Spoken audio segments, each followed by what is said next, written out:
And also we have a sponsor. Thank you to Stamps.com, who I love. Who is on first? Stamps.com is on first. The front fell off. Woo. Hey, Zach, do me a favor. When you play Who's on First, also play right next to it Exploding Milk Porn, and you tell me that's a different person. The Who's on First or the front fell off? Oh, the front fell off. The front fell off. And now play Exploding Milk Porn. It's exploding milk porn. I hear it. I hear it. I don't know It's why. there. Fascinating. I don't know what it means, but... All right, so obviously I'm about to have a really uncomfortable conversation about Hasan. I'm going to set it all up. What we're planning to do here today is that we have also a very nice Mudang segment with a field trip to the San Diego Zoo to visit their pygmy hippo swag. Mm-hmm. A Kobe. A Kobe? You still don't know? You still don't understand? A Kobe. Of course I know his name. A Kobe? Yeah. Kobe. Copycat. Exactly. See, it's great. And we say, well, listen, Thailand is awesome and, you know, great. They have nice beaches, whatever, but they're not the only ones with pygmy hippos. We have one right here in SoCal that's just as cute. So we have a whole field trip presentation. So I don't want to sour the fun there. What I want to do is enjoy that. And then we'll thank our sponsor, and then I'm going to get right into this Hasan thing. I'm going to be factual. I'm going to be straightforward. It's not personal. I'm going to be, in my opinion, fair as I can be. I'm just going to say what I got to say, and then I'm going to move past it. Hopefully it won't be that long, but that's what it is. So with all that being said, my friends, let's start today off with a delightful trip to the San Diego Zoo. There is a 50-pound king penguin chick. I love that. It's Mudang. That's fucked up. We're actually talking about pesto right now. I didn't call for Mudang time. Okay. I'm kind of calling for Mudang time. That means it's Mudang time. He's moving the green screen away. Is Dan mad? I can't tell. He's putting it behind Olivia. Dan is over Mudang. Is that what's happening? Are you officially abdicating? Are you upset about Mudang? I'm talking about pesto right now. Here's the green screen. Take it away. Okay, fine. Take it away. Okay, fine. Take Maybe it away. I will. This is it? This is your Mudang time? I just thought it was really disrespectful how we were in the middle of talking about pesto and we're trying to make it all about Mudang. Yep. I'm so sorry, Dan. I It's do his show, apologize. apparently, when it comes to the reports. No. That's what you said. No. I've had it with this fucking Mudang. Mudang this, Mudang that. She doesn't even respect traffic. This little hippo is stepping on my shit. I've had it with Mudang. I've had it. I have an idea. Mudang, your days are numbered. Yes. I got you. I got you. You little shit.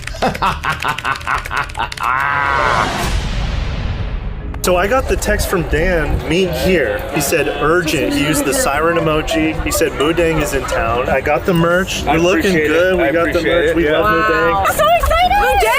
Mudang! Yes. What's your favorite thing about Mudang? I like her glow. She's just so cute and looks so cuddly. I just want to squeeze her. So like wet in a way that's like it's like peeling glue off of your hand, like that. Like it's satisfying. That look. Where's Dan? I woke up and he was already gone today. Oh really? You guys didn't even come together? No.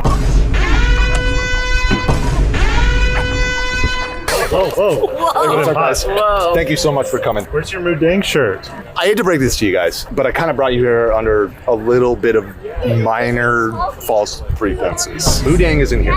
Let me just level with you. Are you serious? Mudang is not here. I am officially over Mudang shit. What? No. Yeah. No. But we're not. You will be by the end of the day. There's another pygmy hippo here who is far more deserving of the adulation. Pick me, hippo. Mudang is the ultimate pick-me. Let me introduce you to a Kobe.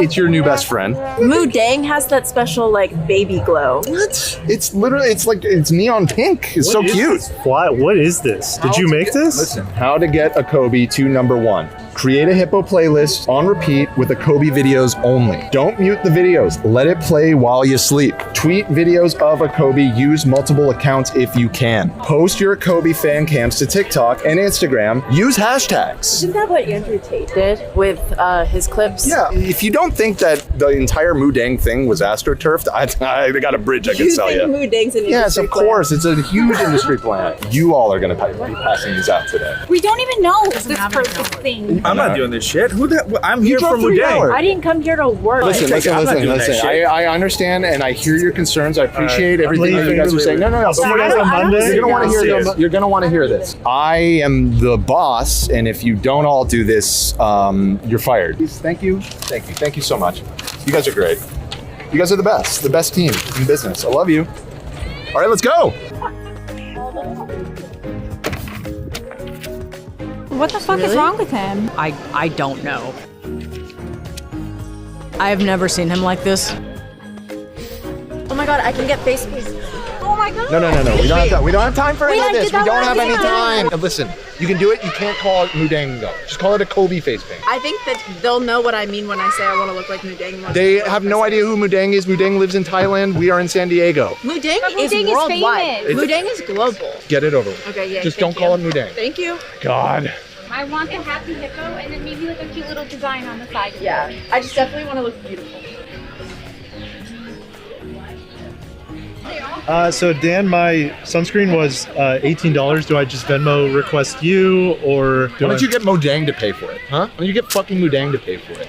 Mudang doesn't use currency. Asshole. Is Mudang It's on not. her cheek?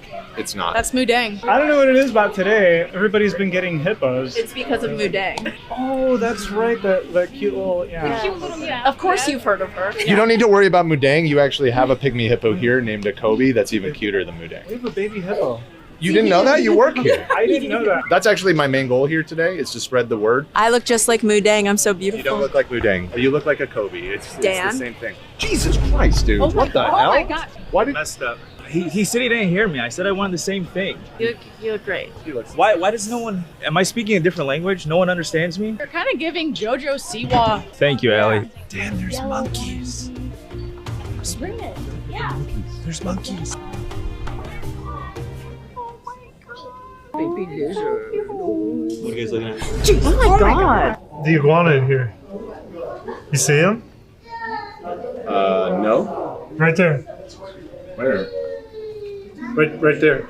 You keep saying there. I don't know what there. Wow, so cool. Right over there. I don't see shit. Time's a wasting. We're losing sunlight. Let's get to the hippos. Okay, I really am enjoying. Let's go. Fuck the pandas, okay? Hey Dan, I just got out of Spineless Marvels and they had your picture on the wall.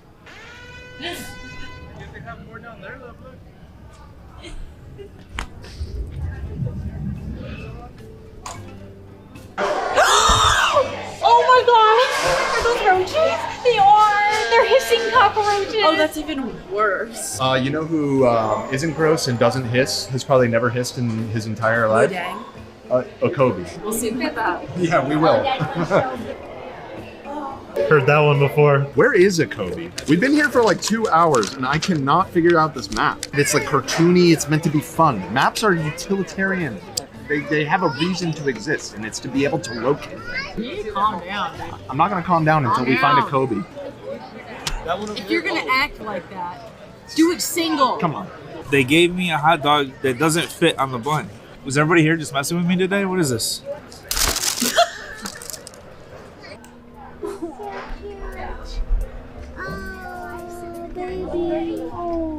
wish we could pet them. Yeah. Tortoises. That's fine. We got things to do.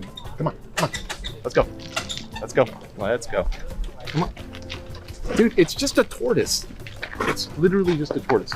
Somebody needs to warn that store. Do the alligators kill them? I mean, presumably. I can't be here for that. It's like an epic showdown. Why is his neck out like that? Are they friends? He's take me. It's a game of chicken. Oh, you see this fossil right here? This is a Jurassic croc. Really? Yeah. How do you know that?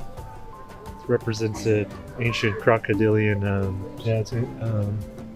It hasn't really changed. This has basically been the same for 190 million years. 190 million years, huh? You just knew that stat off the top of your head? Yeah, it's crazy stuff. I know that video. That's my mom. That was messed up. Back in the day, they actually used to feed the jaguars Don't dogs. say that to me. That's what they did. Don't say that to me. Oh, wait. The villain. Puddles? Do you think that's a Kobe's grandfather? No, I think Mudang's. No, that is. No, Mudang is in Thailand. All right, anybody see any signs of a Kobe? Any hippos? I haven't really been looking. What do you mean you haven't been looking Those for? gators To find were a really Kobe. cool. I don't care about the gators. Really I didn't Okay. know turtles get that big. Okay, what I'm hearing is nobody has seen a Kobe. Wait, who? A Kobe, the hippo, the baby hippo. Cuter than Mudang? I don't recall. We're running out of daylight. It's already almost 4 o'clock. I think we need to get some elevation. All right, come on. Everybody follow me. Come on, fast.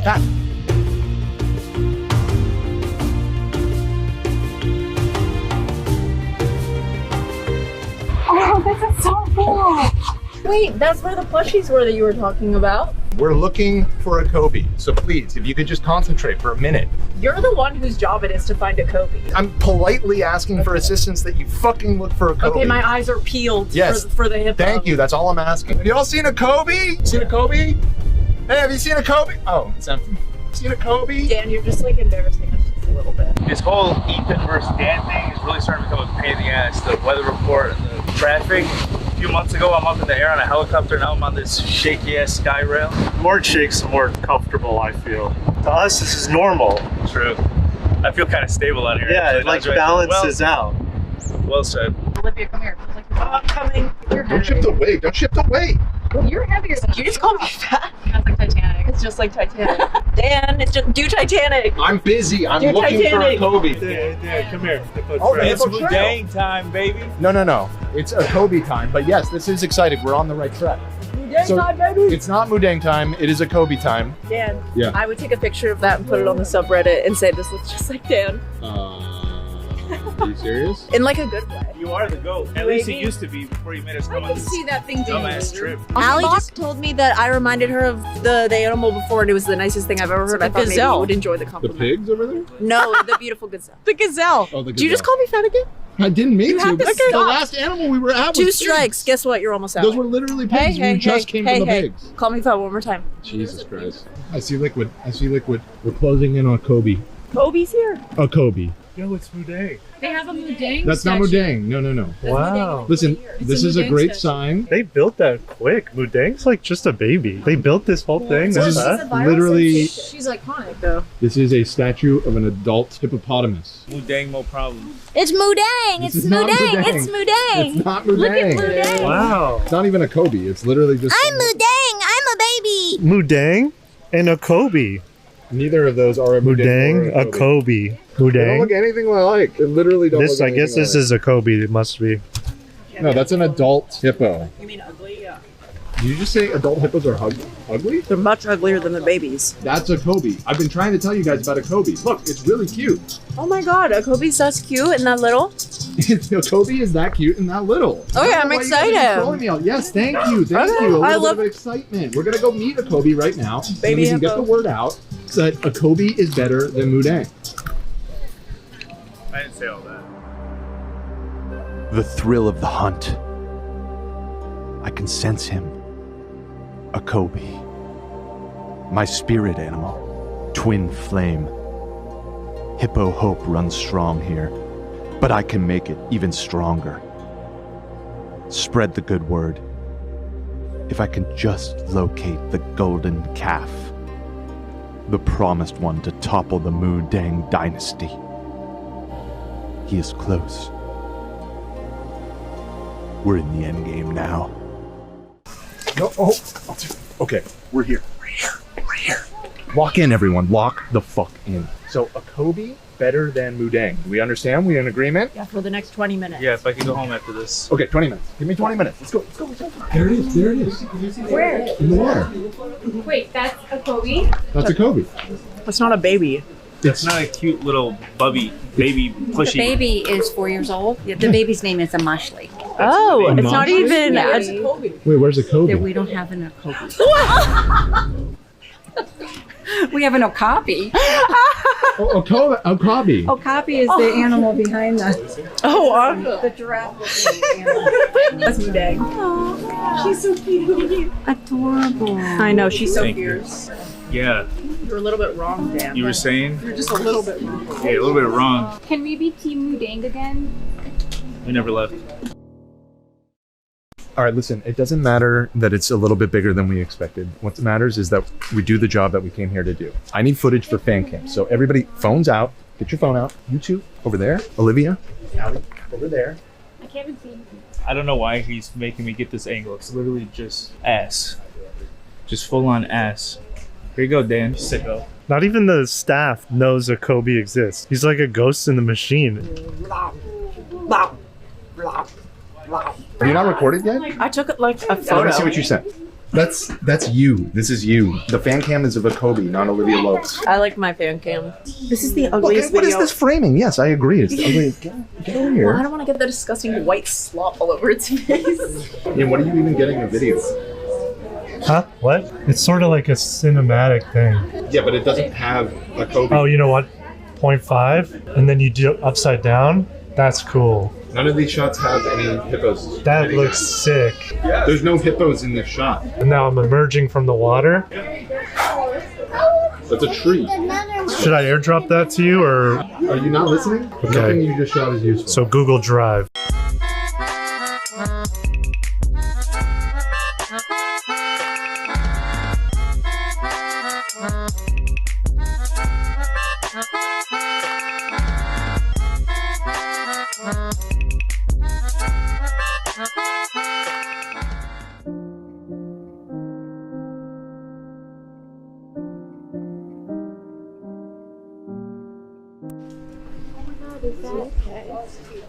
Were we too harsh? I really don't care. Should we go check on it? Fuck him. I want to go home, dude. No offense, Alec. Yeah, let's just leave him here.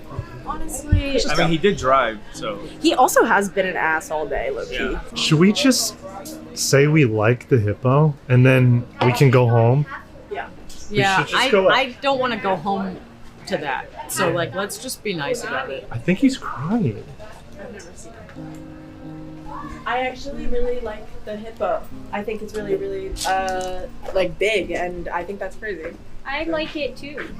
It looks like it could kill us, and that's really neat and cool. It has that Really? glow that Mudang has. Really? Mudang couldn't take a life. Well, Yeah, that's what I've been trying to say all day. it's, I didn't see it before. It's fat with the pH. Mudang is way less cool than this one. Yeah. That's all I wanted. That's all I wanted for us. Just say Mudang sucks. Like, just say that. Fuck Mudang. Fuck his mother, his grandmother. Let's just go home. Frick Mudang. Mudang has been overshadowing these other hippos. We've had enough Mudang. There's other hippos. Not every hippo can be a star. Sorry. So can we go home? Yeah, let's go home. Oh, thank God. Let's go home. That is such a good tweet. That is such a good tweet.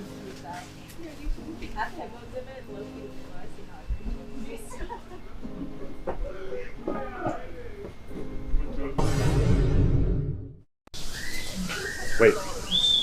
These are the pygmy hippos? Hold on. Hold on.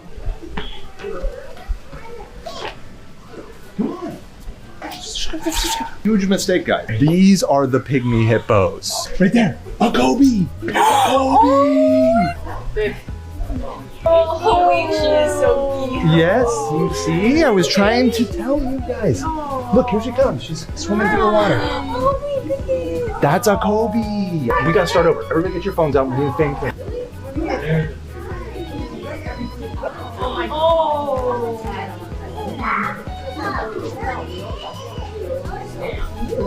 Ooh, get her walking away. Get her So walking suddenly we're into it. Suddenly we're into it. So She's got a fatty. what do you think about Mudang now? Who? Mudang. The pygmy hippo from Thailand? Who? It's on your Sorry, I'm recording this right now. It's a Kobe's time. I have a few comments. Well, let me start by saying wonderful job, Ian, Dan, Lena, AB, Olive, everybody. Was that, you weren't, Maybe I can get one too. I wasn't there. Did I? He helped clean up the audio in one short segment that we had. Thank you, love. Yeah. Nate was there. We see you. Yeah. Oh, Nate was not there. Oh my. yeah, Nate wasn't there. I was You're like, so right. You're oh my thinking god. of the thing we did the other day. thank you, everybody. Oh yes, we've done so many field trips. I have to say, first of all, what the fuck is going on at the San Diego Zoo? They're sitting on a gold mine and they don't know. They are hiding a What are Kobe they from the do- people. What are they thinking? I don't know. It was in this little tucked away area. It's fucking. It legitimately was hard to find the pygmy hippos. Well, yeah, you asked that guide and she's like, "Oh, idiot." She was like, "No Akobe here." And it's just not true. And Akobe was a star. You were right, Dan. They really, Always right. they are really dropping the ball. And Dan, I'm actually supporting you. I think I think nationalism is. We need to promote pygmy hippo dominance, world dominance. It's a nationalistic movement. That's not what American- the video was about at all. No, it's about America great, Thailand bad. No. Our pygmy hippos are smaller. Mudang is bad. Our pygmy Whoa. hippos Mudang is even are bad. smaller Hold on. and cuter. Hold the fuck on. This is Okay? America. You are extracting the wrong lesson from this completely, okay? You do not understand. This is I not was- about Thailand. This is about Mudang and the industry, the little cottage industry that propped up around Mudang. You see? Where does Mudang live? In Thailand. Where does Pu Yang live? Or what's her name? Akobe. Akobe. I said Akobe. Where's Kobe? You did not say You Kobe. didn't. You called a Kobe Who's a Poo Poobie? something. Okay, let's listen to the words coming out of my mouth. Akobe. Where's Kobe live? In the San Diego motherfucking zoo. God bless America. Right. Okay. Yeah. She's smaller. She's slimier. Cuter. She's cuter. Bigger snot bubbles. She has a better house. More Well, snot. She does have a better house. Yeah. It was a better environment. It seemed. Dude, they got to do better for Mudang. You know how much money they're racking in? She doesn't even have like a pool. There's somebody there with a hose all the time. So they got to He keep has her. to have a pool. She I has a haven't pool, seen but one. it's bad. It's really sad. What the hell? Yeah. She deserves better, dude. Okay, well, maybe I'm being too harsh on Mudang, and I should be harsher on the zookeepers. It's the- I love Yeah. that take, and I agree with you. Yeah. I think we think- should kill yeah. Mudang and all other No. pygmy hippos outside of America. Okay. No. Yeah. Let's You know how not. do China has like a monopoly on pandas? I want that for us. Long live pygmy hippos for real, for real. that. Pygmy want- hippos aren't from San Diego. Does Just not matter. Well, no, America in general. You could put them in Texas. They're native there, or They're Florida native or to Texas. something. Yeah. They're native areas. I didn't realize that. But we can I use didn't them realize as that at all. we can use them as bargaining chips, diplomatic, good offers of goodwill. But they need to come to us. That's my goal. That's my dream for pygmy hippos. What a dream it is. I- Just like Martin Luther King, for real. Right. Yeah. With that dream. Thanks for saying that. I've been waiting for someone to point that out. That the front fell off. And AB, this is so you. I don't know if anyone's pointed that out. You kept talking about. I saw turtles, people in the too. chat make that comparison as well. You know this kid, AB? I just saw it on subreddit. I put it together. I like turtles. I was wondering what the hell everyone was talking about. I'm like, did I say that? It's iconic. That's iconic. You don't know that video? That's Yeah. like, Back here live might at the be Waterfront more. Village with my friend the zombie, Jonathan. You're looking good. Jonathan just got an awesome face paint job. What do you think? I like turtles. All right. You're Me great too, man. zombie. And She's so funny. She's like, bail. dumbass kid. No follow-up questions. Thank you. So that's so AB coded. That's so AB. Thank you. But yeah, we had a great time down at the zoo, and it was a pleasure to see a Kobe. And frankly, you know, we played it off for the bit, but the big hippos were really cool too. Big hippos they're pretty neat. It's They're true, they bigger. were Yeah. Huh? beautiful creatures. You know, it struck me that I did think that this creature looked like Dan. Yeah. Right? I saw it. From far away, I was like, "Is that Dan?" Let me get it better. Yeah, I don't know, man. I see it. Uh-huh. Oh my god. Oh my god. It's uncanny. I believe that's Dan. All right. All right. Sort of antelope thing. So, well, that was very fun. Thank you, guys. Love that. Love that. Oh, here we go. Hold on. Real quick. By the way, that's awesome. Of course.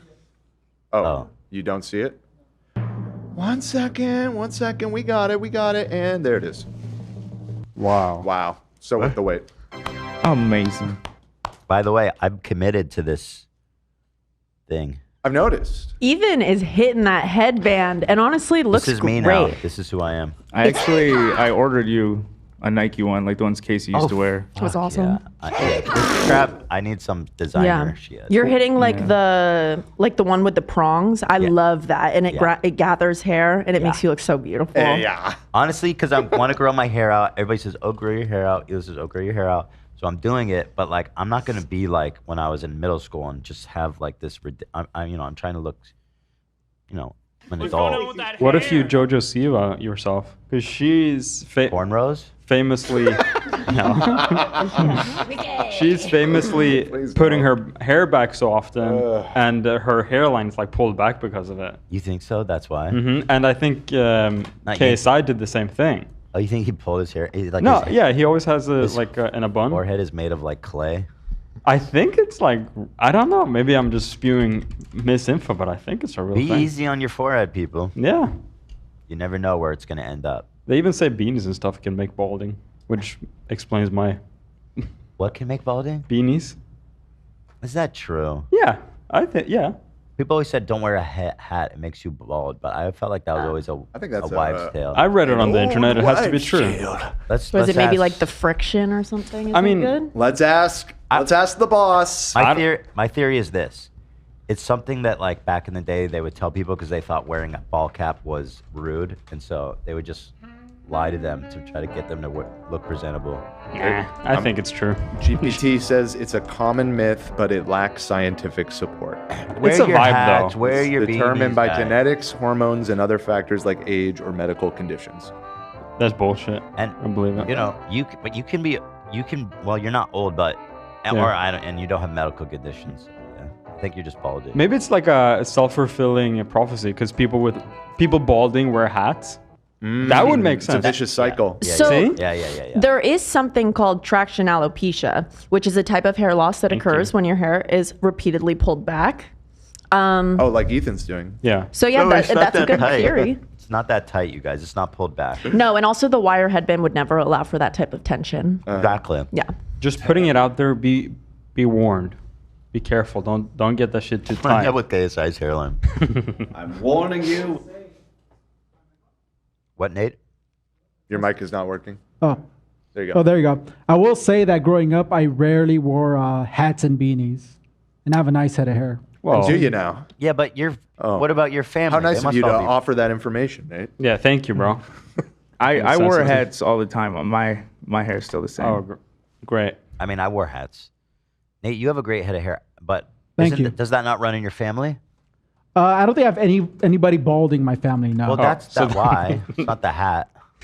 Let's just say that hat's also a reason. The hat.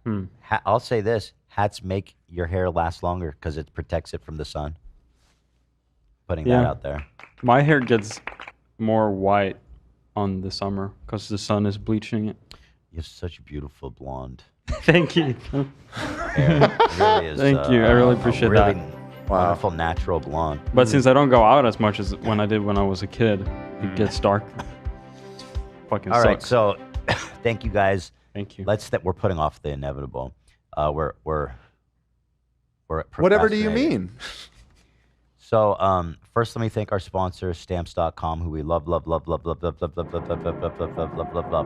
I want to ship stuff. How do I want to do it? I want to do it with stamps. That's a good way to do it. Let's cut the BS. Let's get down to the brass tacks. If you mail stuff, if you have a small business, whatever size of shipping you do, listen now. First of all, Stamps.com gets you rates you cannot get anywhere else. Up to 89% off USPS and UPS. Boom. Brass tacks. Case closed. Other brass tack moment. You're going to get an amazing offer if you go with Stamps.com. They're going to send you a free digital scale so that you can weigh packages from your house, print the exact postage, put it on the box,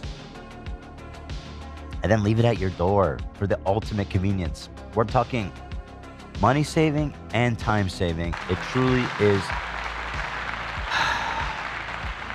it's the perfect thing. Wow. As far as mailing goes, it doesn't get better. Excuse me. I need a... I'm sick. Sorry, stamps. It has nothing to do with you. That's not all, actually. If you go to stamps.com/H3TV, you get a special offer that includes a 4-week trial. Free postage? Well, hold on. I know they gave 89% discounts off, but now they're saying free postage. That's 100% discount. Wow. Yeah.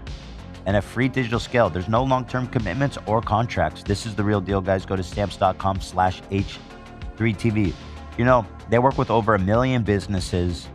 They are as reputable as it comes. They're just such a great company. And guys, if you are in the spot to be shipping stuff here or there, do it with stamps.com/H3TV. And I thank them so much for being so wonderful. Thank you.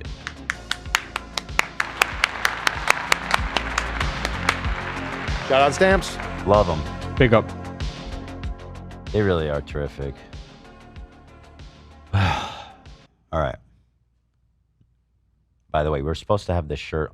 We were going to drop this shirt and donate a portion to San Diego, but it's not online yet. It's supposed to be online. They're working on it. It's supposed to be going up any minute now. Okay, so I'm hearing chatter. So, yeah, it's just a cute thing. You are my world. It's on the front. The pygmy hippo of your choosing, frankly. It could be a Kobe. It could be.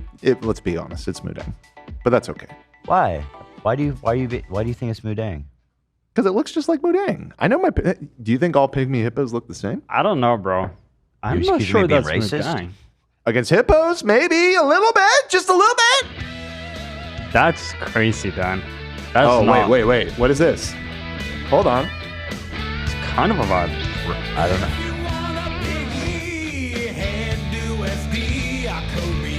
Oh! Zach, we can do this now? It didn't get claimed. Kobe.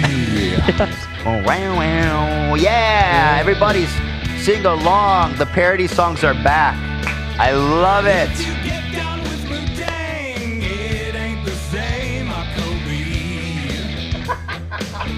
A Kobe.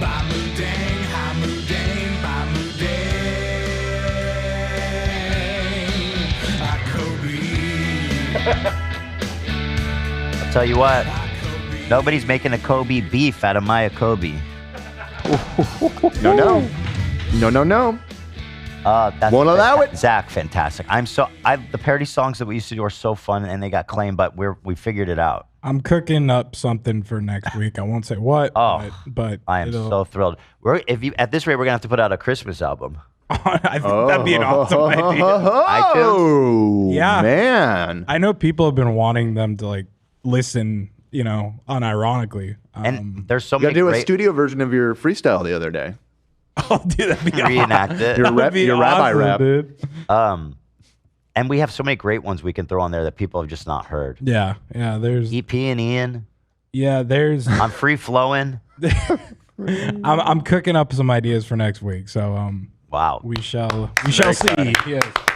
Zach live at the Troubadour at some coming date. Yeah, appreciate that. You got anything on the books? Currently, right now, no. But stuff's in the it's in the cooking. Big stuff. It's in the cooking stage. He's always cooking. So okay. All right, let's just do this shit. Okay, so anyway, this will come up later, but it says, "You're my world, always on my mind. You were always on my mind." Frank Sinatra, I think that is. I sounded just like him. Is that Frank? I think it's Elvis. It's Elvis? Well, I think it's a Willie Nelson song. What? And Elvis ripped off Will. How old is Willie Nelson? I think it was Elvis first.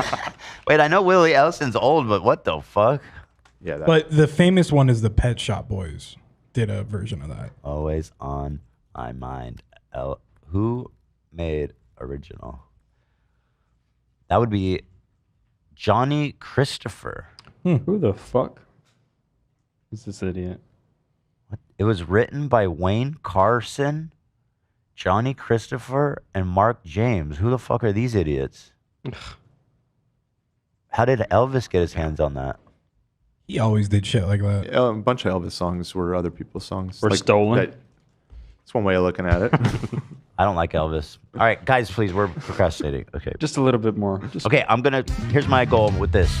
I'm going to get through this as quickly and factually as I can. I feel that I need to say this. I need to address this once and for all. And just, this is it, okay? So let's turn off chat because you know what I mean? Whatever you guys have to say at this moment, I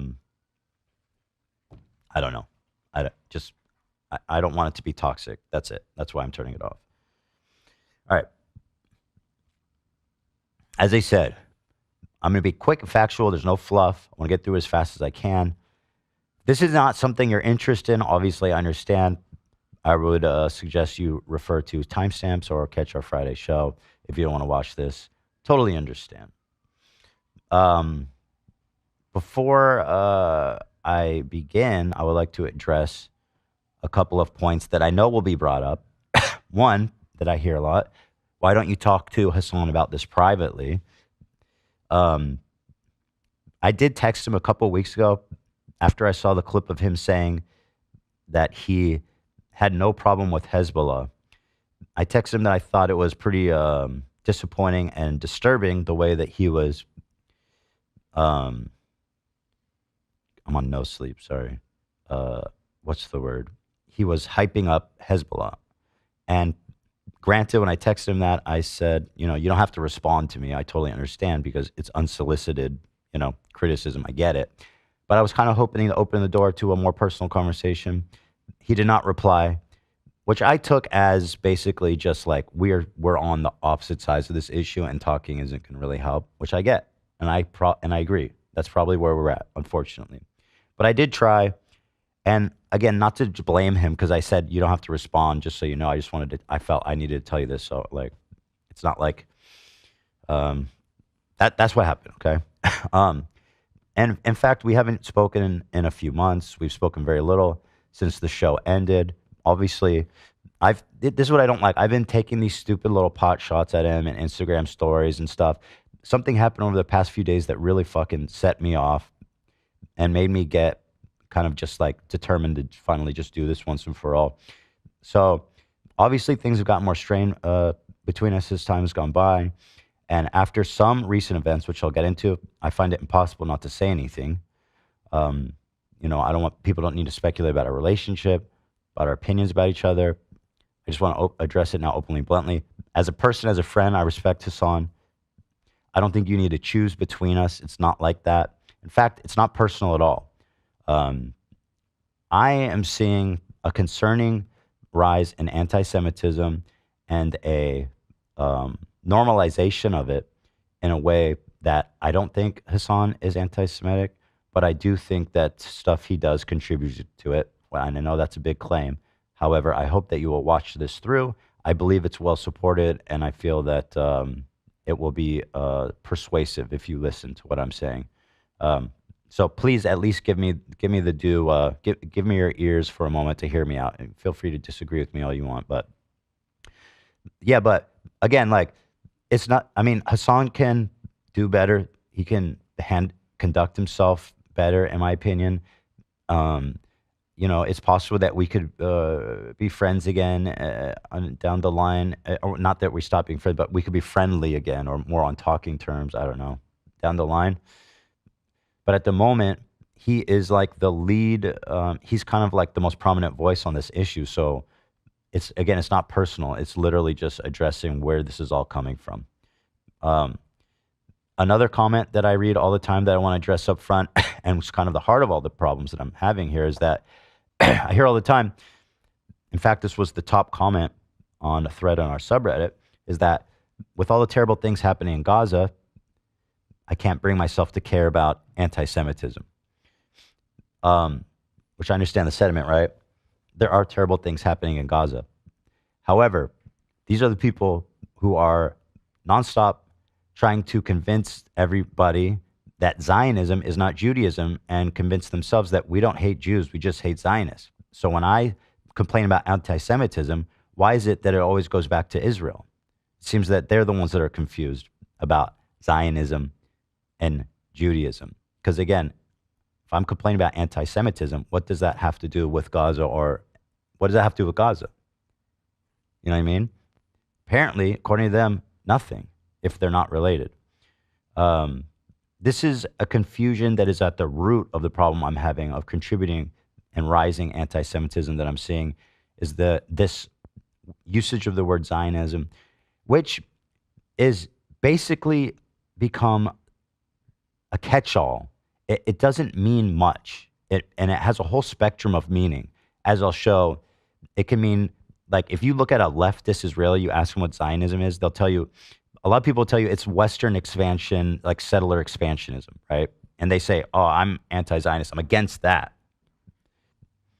Where the idea of, like, you know, taking Israel off the map, they'd be like, that's insane. Like, obviously, no. So are they a Zionist? Or is it a Houthi pirate that Hasan's been hyping up, and a Houthi flag that says "curse upon the Jews" and "death to Israel"? Is that Zionism? What does it mean? What does it mean? People call me a Zionist all the time on the internet.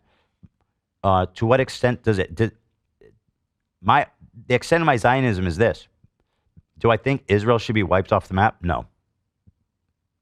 That's the extent, and that's all it takes to hit me with that catch-all. You know what I mean? I find it's turned into a slur. I'm going to get into all that, and I hope you guys will listen. I'm grateful to everybody who's a fan of both of us.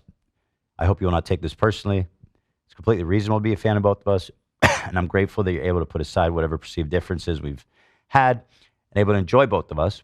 If you decide you can't watch, understand, love you, know that processing things that are happening in the news is extraordinarily difficult. I will not judge anybody for walking away. Perhaps at this point in time, it's better for both of us if you do decide to do that. However, that being said, I do hope you listen to my presentation before deciding to depart. But once again, this is something in my heart that I feel I must communicate. And so that is what I'm doing.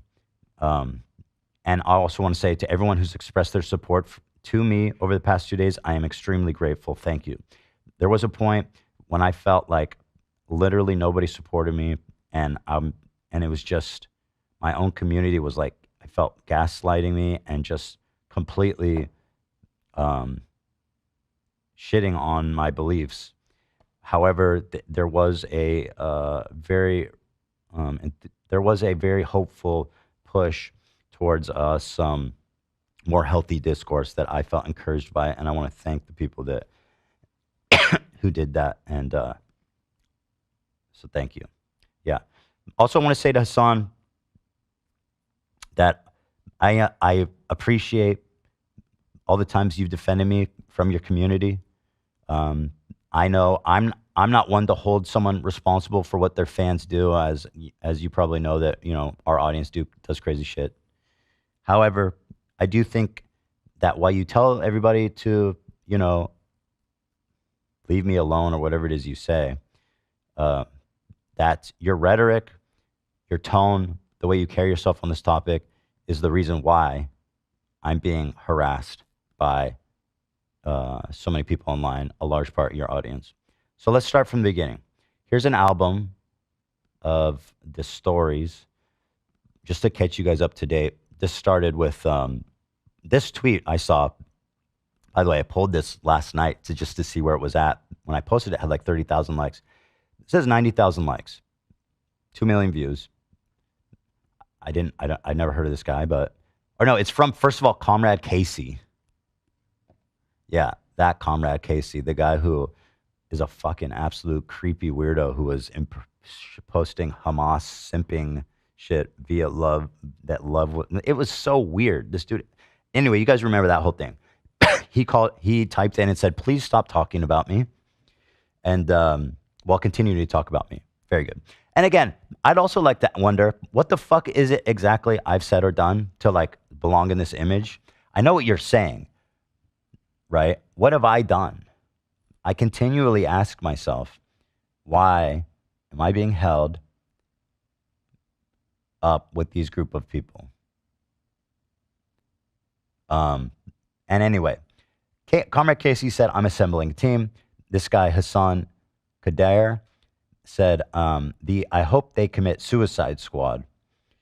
And, which I found, I'm like, wow, okay, so 90,000 likes telling me to kill myself for a belief. And again, this is part of the problem. Like, what have I done? Like, why am I in these memes getting 2 million views of me telling me to kill myself? Because apparently I'm like anti-Islam or I hate Gaza or whatever. I mean, Asmongold was just blasted for saying horrible shit about like, I don't remember the verbatim, but he said something like Muslim culture or Arab culture is inferior, which is insane, right? It's fucked up. It's insane. When have I ever said anything like that? You know what I mean? Never. Okay? So, but since when is telling people to kill themselves like normal? And again, part of the irony of this whole thing is that on the left, they're basically willing to undermine everything they believe in. I guess at the behest of going after Zionists, because they see Zionists as subhuman, they see them as Nazis. They've given each other permission and consent and the green light to essentially target whoever they perceive as Zionists with whatever abuse they deem necessary, because they're Nazis and they're killing children and innocent people in Gaza. That is my problem. Anyway, I responded to this tweet telling me to kill myself with 90,000 likes. I said, deranged shit, telling me to kill myself with 36,000 likes at the time, 36. What exactly as I said or did? Nobody has ever been able to tell me. Moving on to the next one. It made me think of this tweet from our wonderful Houthi pirate, the cute Houthi pirate that Hasan interviewed. And I remembered this tweet he put out. Just a cute tweet from our favorite Houthi. Same people telling me to kill myself love this guy. And that's true. They do. They love him. Hasan interviewed him. He hypes him up even as recent as like this week. Okay. This is a tweet he put out. The execution that we will carry out on all Zionists. And it features somebody whose arms is tied behind their back and they've been impaled by a spike through their asshole and up and through their mouth. Now, I would like to know what people go, Hasan talked to him and he said he's not a Houthi and he says he doesn't hate Jews. Why is it you understand how this works with every other minority group? Like, do you really think that if I asked this guy, like, tell me what do you think a Zionist is, that he would have some nuanced answer about the difference? I mean, as you'll see, this kid is a rampant anti-Semite and a violent Houthi terrorist, which I will prove to you guys, in my opinion, beyond a shadow of a doubt. However, so like this kind of rhetoric, frankly, disgusts and scares me. People call me a Zionist. People call my wife a Zionist. It's my family. It's my children's life. Okay? And this is a guy someone who I considered a friend, is talking about how cute and funny and awesome he is. Well, the immediate reaction to this was our subreddit getting mobbed by Hasan fans and probably snarkers, overwhelming the comments, overwhelming it. Now, here's where they say, top comment, this dude isn't a Houthi. He literally said it in an interview with Hasan. Like, how fucking obtuse are you, seriously? Like, David Duke says he's not a Klan member and he doesn't actually hate black people. It's like, okay, so I guess he doesn't. Like, are you fucking dumb? Okay, I'm getting too emotional. I'll calm it down. But yeah, obviously, he isn't a Houthi. He literally said it to Hasan. Okay, great. Also, this is the part that they go after. This tweet is fake. Just like Ethan, you morons have been duped. Now, I'm thinking to myself, I saw this tweet. I remember it. This is a real tweet. What's going on here? Then people uncritically start accepting it. Wait, for real? Jesus Christ, the misinfo is nuts. Then they respond, yes, and sycophants that are willing to believe Muslim Arabs are inherently evil will fall for this, like Ethan. Now, excuse me. I said this kid's a piece of shit, and all you heard was Arabs are evil. I mean, what the fuck is wrong with you, dude? Like, why is that what you heard? Continuing, here's a Hasan. Both of the, this guy's a Hasanabi head flare. Honestly, it's really sad watching Ethan slip into this rabbit hole and showing his bias. Brings back memory of that Forsaken Leftovers episode when he wouldn't even engage with Palestinian plight and kept saying, what about Israel? I don't know what he's talking about exactly, but essentially they've all, and this is just an excerpt, but the whole chat was like, this is misinfo. Ethan's like lying, and this kid is innocent. He would never tweet this. He would never ever tweet this. Moving on to the next one. I did a tiny bit of research and I found the archive, thankfully. I would have lost my mind if I didn't, because I swear I saw it. Here's the tweet. It happened. The execution that we will carry out on all Zionists. Here it is from this kid, July 23rd, 2024. By the way, he's banned on all social medias, and there's a reason for that. It's because he's a fucking terrorist and he posts shit like this. Okay? Does that surprise anybody? I said, so now that we've proven it's real, I suppose we'll see a lot of apologies and corrections. Of course, we did not see that. But kind of what continues to shock me is, people on the left are so hypercritical of MAGA people being like divorced from reality and not listening to reason and not acknowledging facts and kind of just thinking, and whatever they think is real, they speak and it becomes real. That's literally what just happened in that chat. I posted something that was true, and because it went against their dogma, they swarmed our subreddit to accuse me of lying with zero evidence, and people uncritically believed them. That to me is disturbing, and that to me is dangerous. Here's a post that, again, doesn't have a lot of engagement, but I was struck by the fact that it had minus likes, excuse me. As I said, I'm getting over something nasty. This person said, so all the hate speech and threats of violence are fine because there's other horrendous violence. It's okay for everyone to post violent hate speech because violence exists. Please explain. Things can be bad without there being a comparison. It's not a zero-sum game. I don't want atrocities, cruelty, and violence, and I don't want hate speech all over social media. Being downvoted because I guess you guys are okay with seeing people threaten to kill and spear people alive. All hate stuff is bad is apparently a controversial opinion. This world's so fucked. And this person was getting downvoted. And it's like, dude, this is in my own community. The consensus I should just take the anti-Semitism and keep moving, and how dare I even complain or acknowledge it, is so absurd. I invite you to imagine even saying that to another minority group and then being applauded and upvoted and cheered on for it. You know where you see that? Fucking probably 4chan or, MAGA threads. Probably where you see white supremacists talking about other races and stuff where they're, shut up and take it. And once again, what does anti-Semitism have to do with Zionism? If I'm talking about anti-Semitism and your response is, I just don't care because of all the stuff happening in Gaza, how is it related? You're the one conflating Zionism and Judaism, and you do it all the time. Next. Here's another one, Hasanabi head. I thought Ethan said he wasn't a Zionist, right? Fuck Zionists. For real, fuck Zionism. He is. I mean, again, there's a famous clip of him calling the West Bank a Palestinian terror city. I'm not sure what that one is. But, again, I'm willing to address anything that comes up. I thought Ethan said he wasn't a Zionist. So they're saying, like, why should he care about... Hold on, let me make sure I'm doing this in order.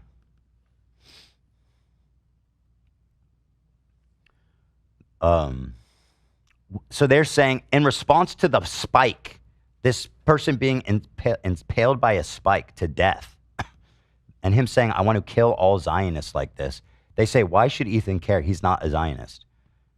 In fact, this is proof he's a Zionist because he doesn't like this. I thought Ethan said he wasn't a Zionist, right? Fuck Zionists.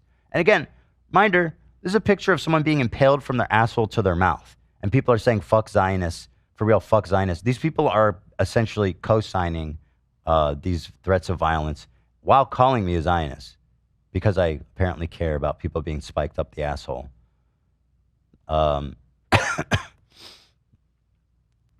FBI crime stats. This came out, I think, just last month. Jews make up 2% of the population and 15% of hate crimes in America. Must be nice for people unaffected by anti-Semitism to tell Jews it doesn't matter. It must be nice to have that, to come from that place of moral superiority when you're completely unaffected. It's quite stark. I mean, African-American hate crimes are still number one, but for the proportion of Jews making up like 2% of the population of America, the fact that they're number two is pretty stark. So again, you'll hear this kind of relates to a statement Hasan says. Maybe I'll pull it up now. Okay. One sec.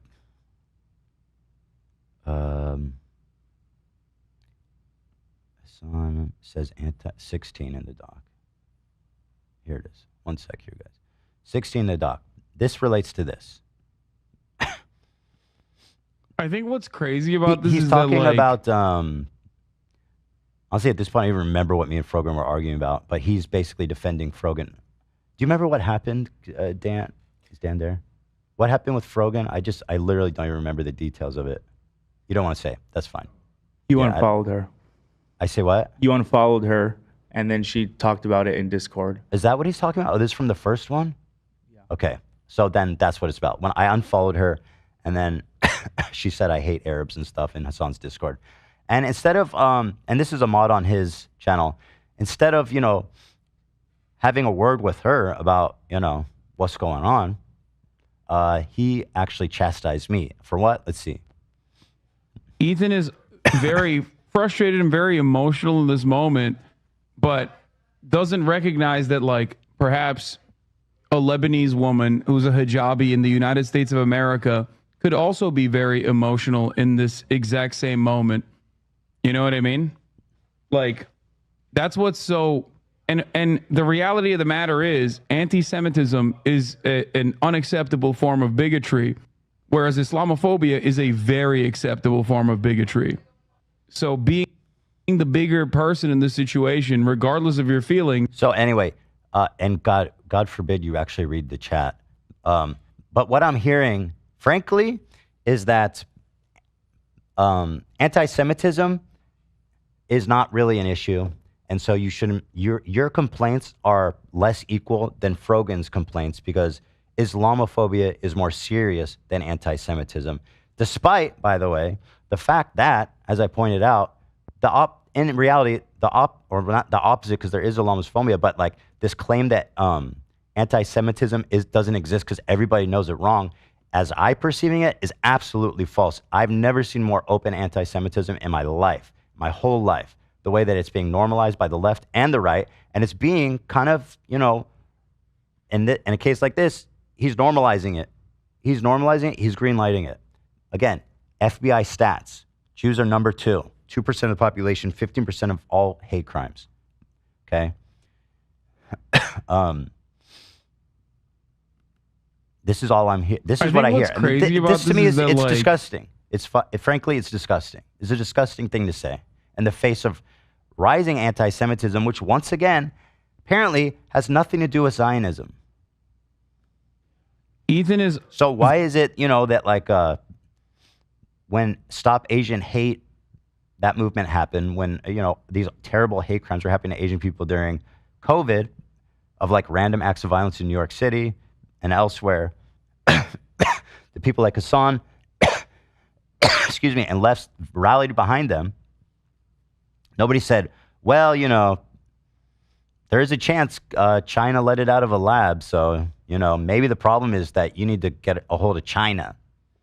Maybe you wouldn't be getting punched in the face if China wasn't locking down its country and whatever. That's what I hear from people like Hasan.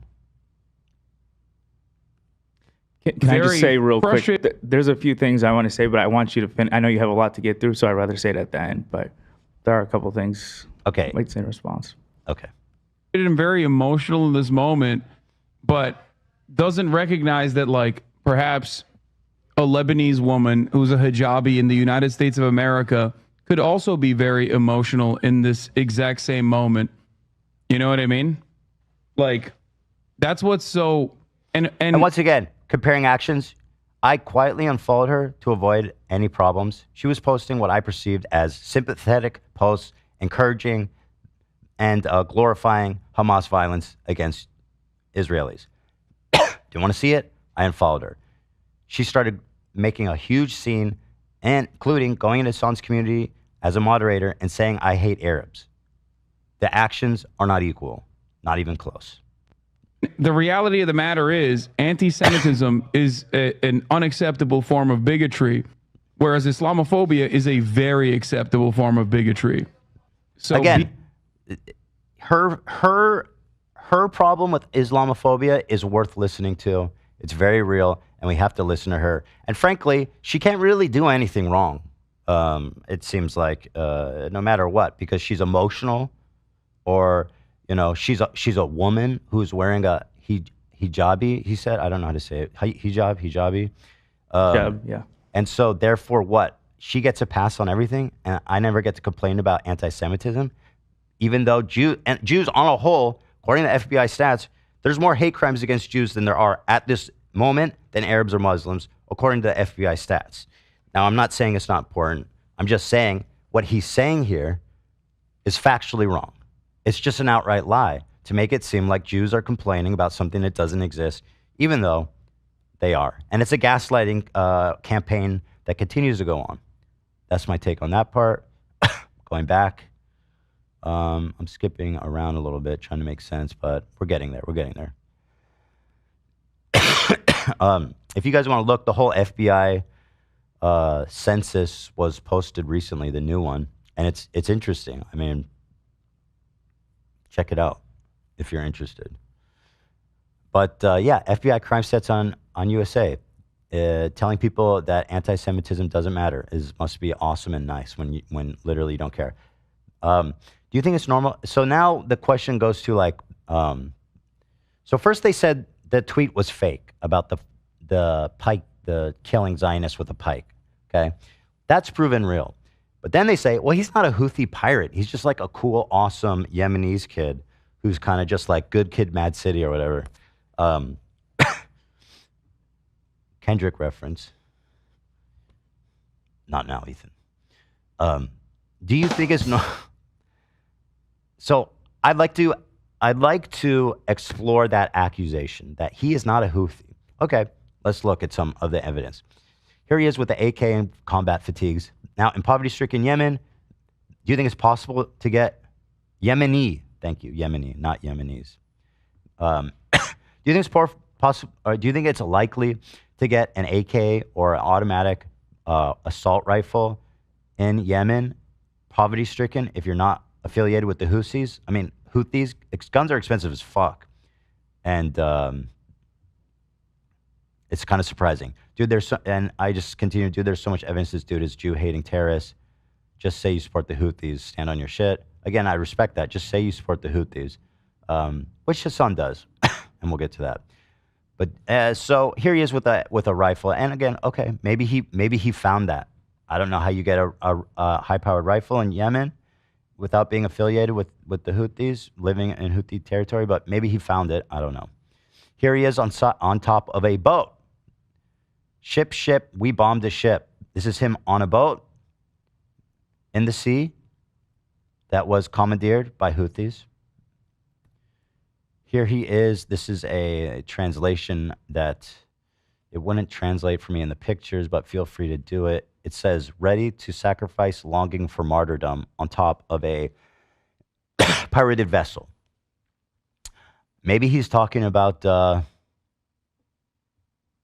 something else. I don't know. Longing for martyrdom, ready for sacrifice. Who knows? Maybe he's talking about something else, It's possible, right? Here he is singing a little ditty on TikTok that goes, do you threaten us with what we are waiting for, son of a Jew? Nice little ditty there. Once again, clearly making a healthy distinction between Jews and Israelis. But just because he told Hasan through a translator once that he doesn't hate Jews, just Zionists, we're going to give him a pass. He's a good kid. And actually, we should prop him up. He's awesome. He's hot, by the way. Cute. Cute kid. So that's good. Yeah. That's fucked up. And now I'm giving myself a note to look at number 12. One moment. Here he is. Now here, this is from a story. This is from the interview Hasan did with him. At the time, I have to admit, this interview blew my mind. I thought that this would be a bridge too far and that Twitch would step in and do something. He's interviewing a terrorist. And it's not that he's interviewing a terrorist, because I've seen Hasan try to deflect this, saying, oh, CNN reached me, BBC reached me, they want to talk to him, therefore it's real journalism. Hasan did not ask him one critical question. In fact, the opposite. It was a complete puff piece where he sucked him off, elevated him, was uncritical. And even in the moments of absolutely insane statements like this, he essentially covers for him and acts like ignorant. Chinese people, but one of the captain was Chinese, and he did qat with them, and he danced some music with them, and he was vibing. So he likes him, yeah. So I mean, what? Yes, he just admitted to being a terrorist who's hanging out with hostages. That's literally just what happened, and Hasan knows it. That's why he's laughing a lot and trying to deflect. That's so crazy. Yes, it is. So they're just chilling with the captains. Like, I don't understand. You don't understand? Why would? Do you think anyone would just get access to hang out with, like, these hostages? Why would he be hanging out with hostages? I don't know. But Hasan does a good way of deflecting it and being like, oh, no, this is just funny, silly stuff. You know what I mean? Awesome. Moving on to the next part. Here's more terrorcore tweets, I like to call them, from our friend cute Luffy in IRL. There's a couple more for you guys to enjoy. This one is whatever. This one is the ships we bombed and sank. Okay, not him, because he's not a Houthi, but apparently they bombed and sank stuff. To every Zionist, I will put this into your stomach. It's him once again with an assault rifle, looks like an AK-47. So that's the second death threat he's made against Zionists. And of course, as we know that he loves in his song, Son of a Jew, we will kill you. There's a healthy distinction here between Zionists and Jews. And therefore, why should I care at all that Hasan is propping up a dude who's threatening to kill Zionists, who clearly has no healthy distinction between the two? And he continues to blur the lines between people who say Zionists and people who mean like normal ass people who aren't fucking like genocide committers, and opening the door to rampant, blatant, open anti-Semitism under the guise of using the slur Zionism, which has no fucking meaning, no definition, because it's so broad, it's so nebulous, it means nothing. And it can be employed 1,000 different ways, 1,000 different people, and people use it just as a matter of fact, like everybody knows what it means. People started calling Bernie Sanders and AOC Zionists. I forget why, but they did something that everyone perceived as being pro-Israel or something, and now they're Zionists. And you know, it's like, well, I know AOC's not a Zionist. You know what I mean? But according to him, we need to kill her. We need to put her on a spike. We need to put AOC on a spike, kill her, shoot her with a gun. That's what Hasan thinks is not a problem. Moving on. So I don't know. Is he affiliated with the Houthis? I mean, listen. At this point, I believe that it's impossible to deny. I do. I think it's impossible to deny that this kid is affiliated, deeply involved with the Houthis. He's on ships. He's blowing up ships. He's hanging out with hostages. He's walking around with guns, combat fatigues. There's enough evidence, all right, to at least be like, hey, you know what? Let's not fucking spike Zionists, okay? But no, his fans, here's what they do. They first call me a liar that the tweet's not real. Then, once the tweet's real, they say he's not a Houthi. So, also you're lying. There's no point to which reality catches up with these people. There's no point in which me presenting facts, disputable facts will change their mind that whatever they're obsessed with is real and that me, a Zionist, is lying. That's the beginning and that's the end. Maybe, and then I see people, the next part of the argument is this. So you're lying, it's not a real tweet. Okay, it's a real tweet. Well, he's not a Houthi. You're lying about that. Okay, fine. He might be affiliated with Houthis, but Houthis are actually awesome. I've seen Hasan say that a lot, and I'll show it to you as I move on. Houthis are awesome. I've even heard people, the likes of Norm Finkelstein, saying that they should be nominated for a Nobel Peace Prize, the Houthis. And Hasan very much is a fan of the Houthis, which I'll show. Let's start with the Houthi flag. Here is their official flag of the Houthi terrorist organization. It says, Allah Akbar, death to America, death to Israel, curse the Jews, victory to Islam. This is their flag. This is their pirate flag. What do you call it? There's a name for that. It's like a catchy name for it. I think someone's whatever, it doesn't matter. It's their pirate flag. Death. Now again, a Jolly Roger. Thank you guys. Now again, death to Israel, curse the Jews. Not a great distinction between Zionism and Jews. And this is basically their flag. So, I mean, this is equal to people who are trying to tell me like Hamas revised their charter in 2016, so therefore they no longer want to kill Jews. It's like, give me a fucking break. You would never run this kind of defense for the obvious dog whistling that you see by terrorist organizations. If it was about any other minority group. They changed their, actually, they didn't change it. They added a new chapter. They didn't even change the original charter. It still stands as it is, unedited. But they added like a new chapter that's like, actually, we don't hate Jews. We just hate Israel. In 2016, when they realized how important the information warfare was happening online, on TikTok, on Twitter, and of course they were right. We can all see that they've been very successful in that, in spreading that. It's gone all the way up to Hasan, which is now accepted form of discourse that Hamas somehow doesn't hate Jews because they up. Anyway, besides the point, this is the Houthi flag. Thank you. Up next. Recently, the Houthis were in the news for sentencing 13 to public execution on homosexuality charges. There's a common theme here. In Houthi-controlled Yemen, here they are doing a Heil Hitler.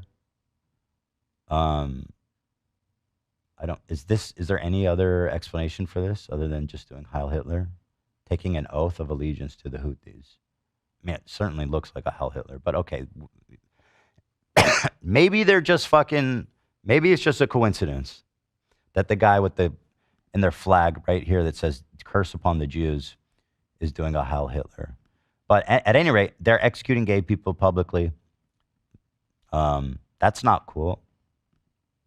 They are taking boats indiscriminately. Another talk about you hear about these terrorists is that they're only targeting Israeli-controlled ships affiliated with Israel.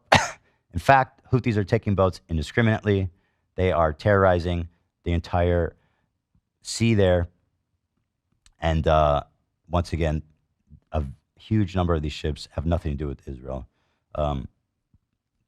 Here, it's an excerpt from this BBC article.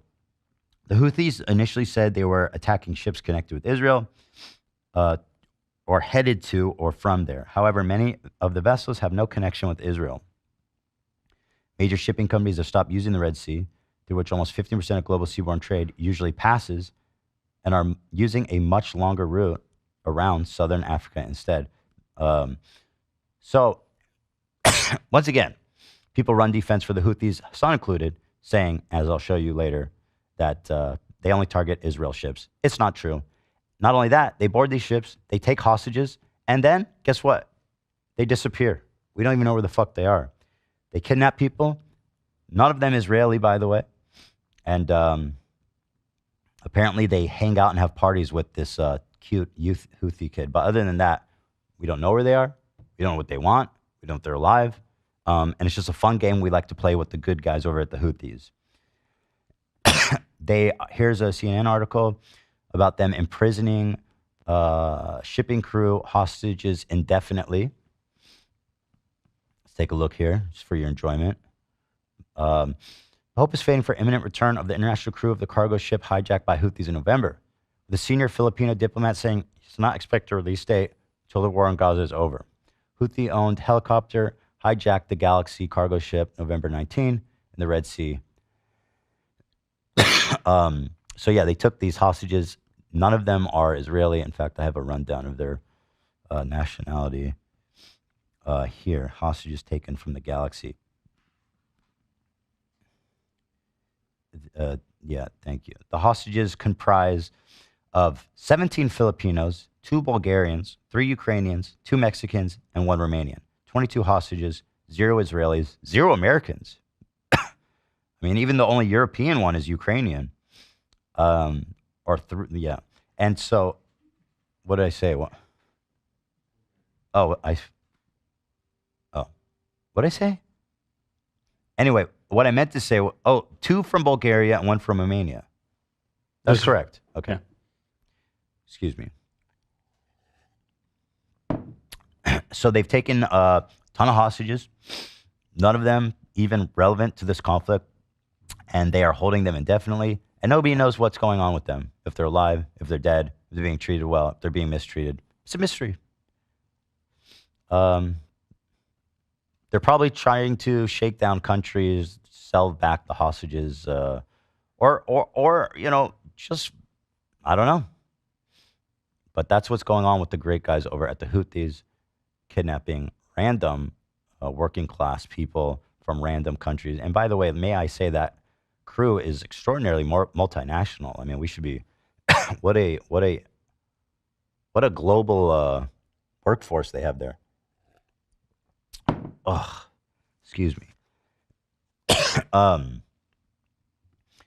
Here it gets better. The Houthis have been arbitrarily kidnapping aid workers, helping in the famine in Yemen. There's a terrible famine happening in Yemen. Terrible, terrible humanitarian crisis. But the Houthis have decided to start arbitrarily kidnapping people who are there to help the humanitarian crisis, their charity workers. And once again, just like the hostages, they're kind of just disappeared. They don't know where they are, what's happened to them, if they're dead, if they're alive, if they're safe. They just kind of took them, and that's that. This is a press release from the United Nations. Just to read a quote here. The target of humanitarians in Yemen, including arbitrary detention, intimidation, mistreatment, and false allegations, must stop. And all those detained must be released immediately, they stressed. Yeah. So they're not, frankly, trying to help the humanitarian crisis happening in their country. And it's tragic. It really is. These are not good people. In fact, they're quite evil, it seems.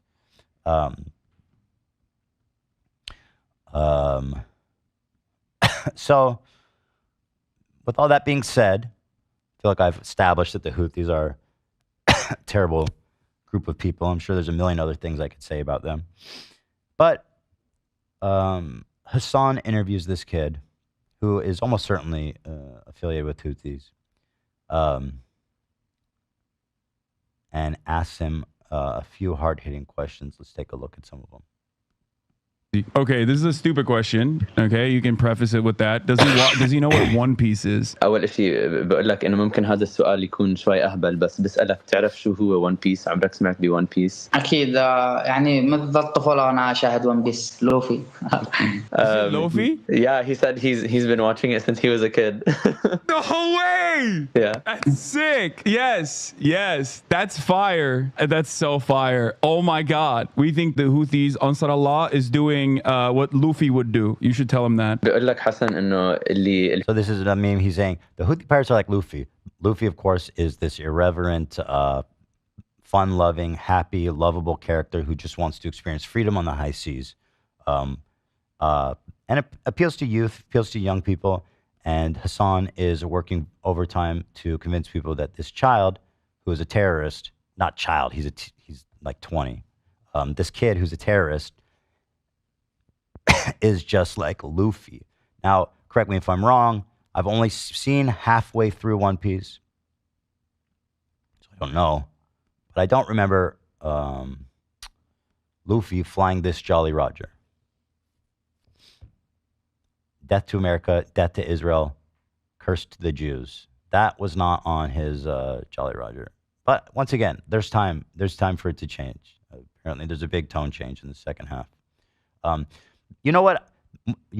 I'm more interested in than sewing out that he's seen an episode of One Piece. The fact that he admitted to spending time with fucking Chinese vessel hostages that were kidnapped by the Houthis. That would warrant a good follow-up question. But it's unabashed pro-terrorist propaganda that he's chosen, and that is what we're witnessing. This whole interview is frankly disgusting, in my opinion. It's shameful. Twitch should be ashamed. I don't know how he continues to show terrorist propaganda. It is quite alarming, and I genuinely don't understand it. And that's not even the worst of it. We'll continue. This is from yesterday. Okay. He compared this kid to Anne Frank. Let's take a look. Is this from yesterday? Yeah, it's from yesterday. It's a conversation with Asmongold. A teenager. Who I denounced, by the way, in the strongest terms.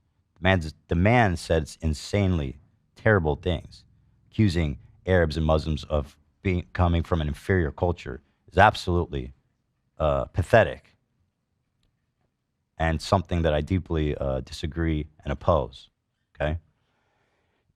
That being said, in this conversation, this is what Hasan told him about the cute Houthi pirate. From Yemen, okay? Who everyone called, myself included, called Timothy Charlemagne or Chalamet. Is that the One Piece one? Yeah, exactly. Now this kid is like, I think he was like 19 at the time when I talked to him, which means that for most of his life he has withstood, right? Sure. Like he is a person whose only experience is like, it's literally like talking to fucking Anne Frank, basically. Okay, being able to talk to Anne Frank in real time. Now, once again, I find this comparison insidious for a few reasons. First of all, I don't remember this page from Anne Frank's journal, but again, it's been a long time since I read it. I don't recall this this picture of saying, we will spike all Nazis through the all Germans through the asshole and mouth and wish them a gruesome death. Wasn't in there, actually. Also,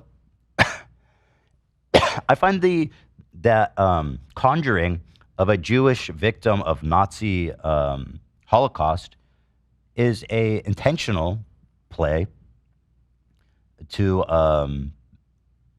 further blur the lines of anti-Semitism and to try to take away from, try to exploit the suffering that happened on the Holocaust, once again, not related to Israel at all, to somehow this Houthi kid. He's cheapening what happened to Anne Frank, frankly. This kid, I'm sure, grew up in terrible conditions. There's no doubt Yemen is in a terrible state. However, we don't, as society, as a species, while we can appreciate where people came from and why they turned out the way, it will never excuse violent, hateful behavior, right? We all understand that. We all know that. Anne Frank was innocent girl who was, whole family, including her, except her dad, was murdered by the Nazis. And once again, as I say this, I know people are thinking, oh, well, what Israel's doing to Gaza right now?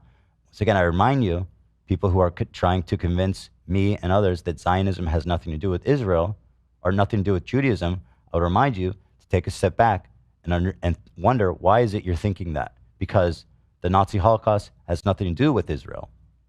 It has to do with Judaism. So why am I being told not to care about this?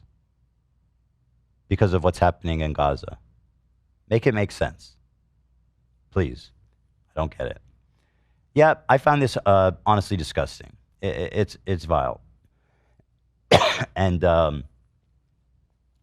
frankly, he should be ashamed. He should be. And frankly, again, Twitch continues to allow him to spread terrorist propaganda with impunity without even seemingly a warning. Here he is showing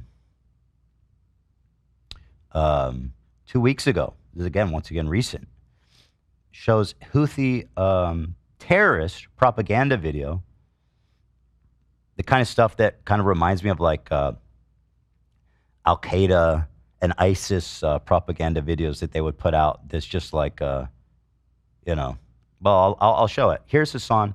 And once again, if he's commenting on it, if he's critiquing it, that's one thing. But he presents it and he walks out of the room. He presents it with zero critical analysis, just a full-on endorsement of this terrorist organization right here on Twitch. Now, I don't know if you remember, but basically this is what caused the apocalypse on YouTube, is that ads were showing up next to ISIS videos. And here is Hasan, their darling creator, who has tons of ads running on his channel, showing to his audience who is willing to receive everything he's saying without much critical thought. No offense, but at least to the ones that were in the subreddit calling me a liar, that Houthis are awesome. Yeah, like we took that fucking 2 weeks Saudi ago. deal. You did? Oh yeah, me and XQC both. Oh, no, damn, Yeah. nice. Yeah, we did. I'm sorry, I needed the money. Oh, you want to see a Houthi musical? Sure. These were the people that the Saudis were killing, by the way. Zach, just so you know, these fucking. Sorry, the sound pack is falling off here. It's falling off. I'll just put it on the table. Okay. Actually, it's fine. Yeah. Just make sure it doesn't fall. Should I put it on the ground? Yeah, that's fine. All right. Is that good? Yeah, that's good. Here, let's continue. And musically gifted individuals. Yeah. Okay, I'm sorry, I need the money, guys. I'm gonna grab my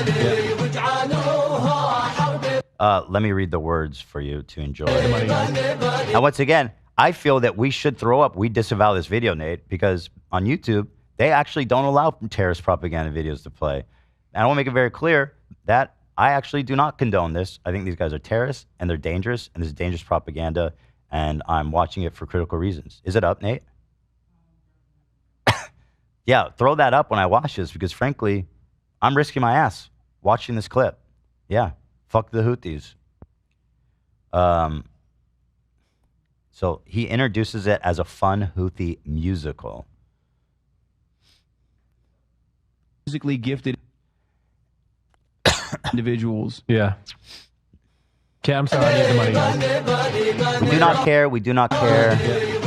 Make it a major world war. Great. Good messaging. Shooting, their heart longs for master rifles and assault rifles. Very good. Very cool. He gets up and leaves his poor friend there in the trenches, taking Houthi terrorism propaganda to the dome. And I've seen this clip, man. This poor guy has no idea what's going on. He's obviously not very savvy with politics. And this man just left him fucking like George Bush when he heard 9/11 happen. You know what I mean? By God, I forbid myself this life. Ask your excellence in your height. They're showing what's his name? MB, the king, the new guy of Saudi Arabia, the crown prince.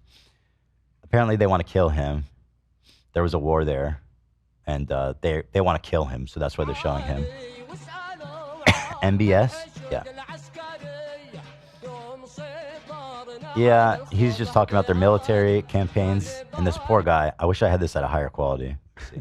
This poor fucking guy is like, what the hell is happening right now?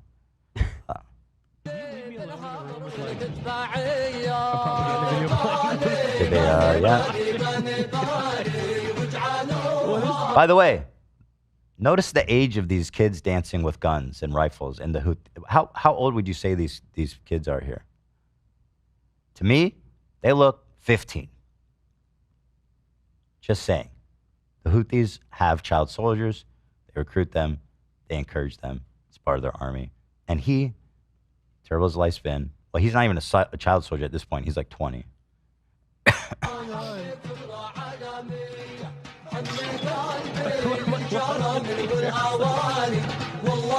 Hasan comes back from the bathroom. We've now digested a minute and 10 seconds of unmitigated terrorist propaganda. Here they are holding up the signs, as I pointed out. It says death to Israel, curse upon the Jews, death to America. Right there on display. A 3-minute video of... What do you mean a music video? When you said music video, I'm expecting like... Bad example, Chris Brown dancing, you know. No. They do like... What is they do this? musicals. They're very musical people. Are you being serious?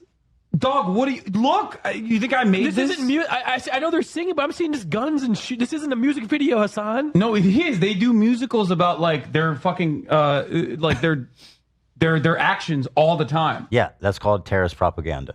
They do it to package it in a nice way to appeal to a broader audience. And Hasan is doing exactly their bidding, more than they could have ever dreamed of, by broadcasting this directly into the main line of Twitch. And they love walking over.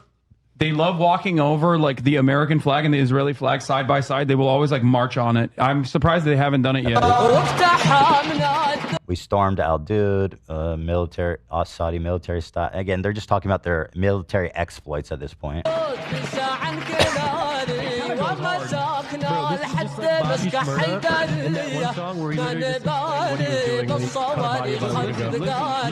do not care about the heavy missiles. Like they will literally take the war to them no matter what.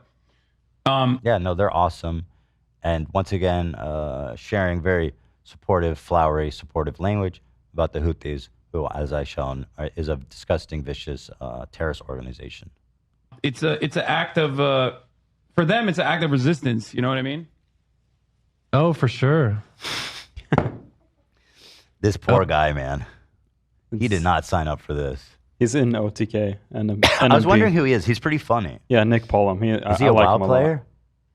Back in the days, yeah. What does he do? Yeah, it's WoW. He's a gamer. Originally a WoW player. I don't know anything about him, but I thought he was very funny and likable in these clips. Yeah, he's great. He's a funny guy. Oh my God. He wasn't mean to Hasan, by the way, or like judgy. He was just like, what the fuck is happening? So he handled himself pretty well. Yeah, he's a funny guy. Oh man. Yes.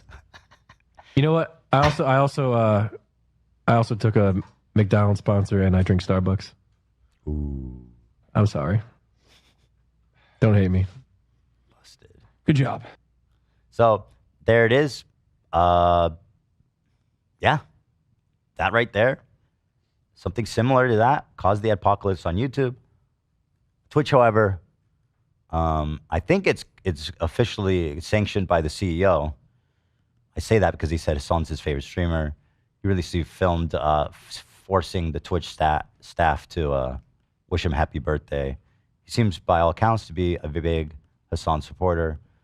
And God bless him. You know, he's the CEO. It's his ship to steer. Interesting choice, though. Now, when I saw this interview, I thought surely this is too far. Like something's got to give. He'll maybe get at least like suspend him for a day or two, just so that just to make a point. Like, hey, let's chill out on the terrorist propaganda. Nothing, and their continued basically silent support of him has emboldened him, in my opinion, to get even more reckless and ridiculous with his platform. We'll move on to the next part. Moving on to this, he shows him another Houthi terrorist propaganda video of them hijacking. Wrong doc. 1 sec here, guys. 17.5. Oh shit! I closed my doc. 1 sec. Let me open this. he shows him a video of when they board this vessel via helicopter and kidnap all these workers from different countries unrelated to the conflict in Israel. The Galaxy. Yeah. Sorry, I'm trying to find it. Yeah, it would be this one right here. Thank you for waiting patiently. We have to, yeah, here it is. How should I pull this up? Should I download it? Here, let me just download it. Sorry, this was kind of put together the best I could with what time I had. Here it is, downloading. So yeah, here he is presenting this entire video once again with zero critical commentary. In fact, the opposite. Blatant encouragement and enjoyment. We have to, yeah, here it is. This is Rust. Bro, they fucking look at this. They got the Palestinian flag that they painted under the helicopter with the Yemen flag. They fucking overtake. They start overtaking the ships, and they're like, "Guess what, dog? No more trade to Israel. If you're an Israeli, if you're owned by an Israeli corporation, or if you are actually sending ships to the Israeli port of, it's not Eilat, it's the other one that is now bankrupt. It's Eilat that is suffering. What was the other port? Haifa, right? Is it Haifa? Is Haifa the bankrupt one? Anyway, there's a lot of information. I can't recall all of it. But they go, if you are sending ships into Israel, if you are owned by an Israeli subsidiary, if you're owned by an Israeli corporation, we're going to take over your ship. You cannot fucking use this trade route anymore. Guess what, bitch? It's our fucking territorial boundary, and we're going to enforce this until you stop doing genocide in Gaza.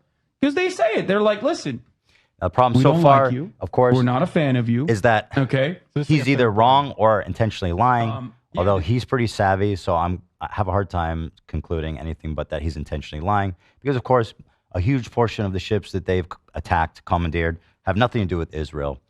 And I'll also say, Israeli imports are slightly affected, but totally fine. West Africa and poor countries like that are the ones being hardest hit by this terrorism, raising the cost of foods on the poorest countries that need it the most, and limiting their access to. But the problem here is, of course, that he's just straight up lying. They don't just target Israeli ships; they're attacking everybody, and that's called terrorism. And apparently, as long as you put a Palestinian flag in your terrorist propaganda video and say you're doing it on behalf of them, you get a pass. In fact, the Palestinian cause is an important cause, one that I support. As I've said, I've donated, I support, I desperately want the war to end, and I'm heartbroken by all the tragedy I see there. But certainly, I don't see how this is helping anybody. And of course, he's lying. He's doing Houthi propaganda by lying about what they do and who they are. This is a group of people that are like, no, we care about the Palestinians. We don't want you bombing them. So we're going to fucking take action. And we're going to try to punish you economically to the best of our ability. And by God, they started doing that, and they were doing it real well. So they started taking over these ships. They started targeting the ships. Appreciate the flowery language. They're He like, loves hey, where are it. you going? Whatever, blah, blah, blah. And if you're trying to get in there, we're going to fucking bomb you. Are there people on this helicopter right now? Yes. What do you mean? Of course there are people on this helicopter. What do you think? It's a fucking drone? Kind of, from this angle. No, there are people on this helicopter. Rude. This is By like the a way, hostile rude, unit Hasan. streaming? It does kind of look like a drone. Just saying. It was a reasonable question. Yeah, they're flexing. Here they are boarding And the ship. they're coming in hot with guns. Yeah, but you have to understand this. Literally, is right? So like their a goal fucking is to CS:GO film it. campaign. I feel like there's one of these maps for sure. Modern Warfare, yeah. Modern Warfare. Play. and show it to the world. So like other companies that don't want to risk having this happen to their product, having this happen to their ships, literally are like, okay, we're not going to use the trade route anymore. All of a sudden, if you don't use the trade route, trade gets more expensive for the West. All of a sudden, if you can't use that trade route, for everybody. the Israeli port Once is going again, to get banned. a totally ridiculous reading of the situation. It doesn't just get expensive for the West. And the West can afford it. The West, you know what I mean? It's the poorer countries, the West African countries, that it gets expensive for, that it hurts them way more. And in fact, like I said, Israel imports are relatively fine. Bankrupt. Israel is not going to be able to get the materials in time that they need for waging their war. Israeli society is going to start getting upset. They're going to be like, I can't get my treats. I can't get my Amazon Prime deliveries. What the fuck is going on? I hate this. Israel sucks. I'm leaving Israel. That's the goal. But again, I just have to comment, just kind of almost as an aside, but getting people to leave Israel, like 80% of the people in Israel are citizens who were born there. They don't have anywhere to go. This is part of the fucking problem with this conversation that I have to explain to people. The Israelis cannot go back to Europe. There's literally nowhere else in the world for them to go. As I said, Elo's parents were born in Israel. So it's like, you know, the country's been there almost, you know, coming up 100 years. They, like 80% of the people were born there. Okay, who's leaving? And I guarantee you the people in Israel would love to leave if they could. I'll tell you, I've known a lot of Israelis who are able to immigrate to America, and that's like the dream there. Trust me, you think they fucking want to be there? Most of those motherfuckers can't wait to get out of there if there's any chance. That's the truth. You know what I mean?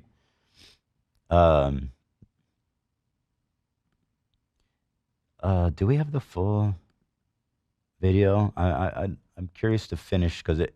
Well, anyway, I'll just describe it. The rest of the video shows them going through the ship with their guns drawn and essentially hog-tying these workers and taking them hostages.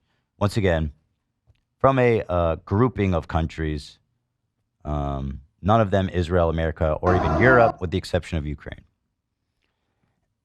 Most of them Filipino. Those guys are like, what the fuck? Like, what did I do? Thank you, Dan. Here it is. Just this is the video. And again, let's throw up the disavow because here on YouTube, at least when you show when you show terrorist propaganda, generally results in an issue. I'm presenting with critical commentary, and of course, this is the rest of the video.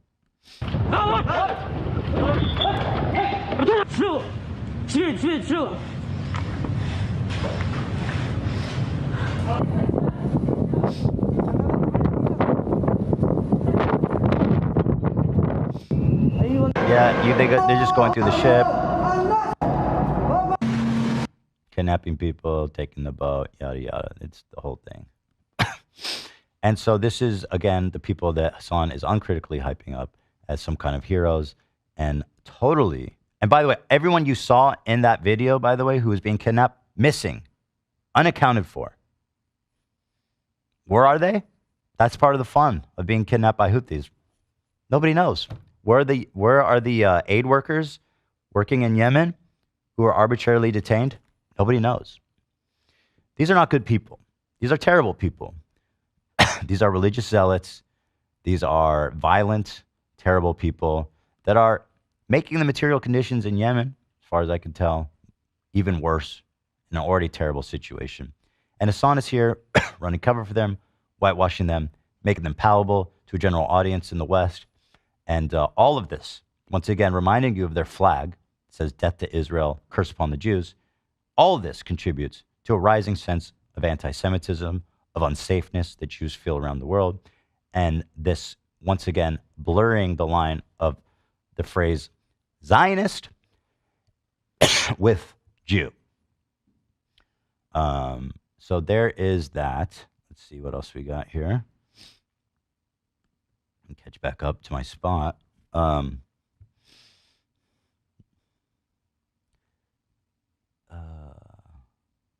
Deleted this part. And then, of course, the our lovely terrorist, cute terrorist here, was quick to embrace the meme. Now, I watched that interview with him. Even Hasan said in the fucking interview that he was surprised by how media trained he was. So why is everyone going to be like, oh, he said he's not a Houthi. He said he doesn't hate Jews. This man said in his interview he's surprised by how media trained he is. They know what they're doing.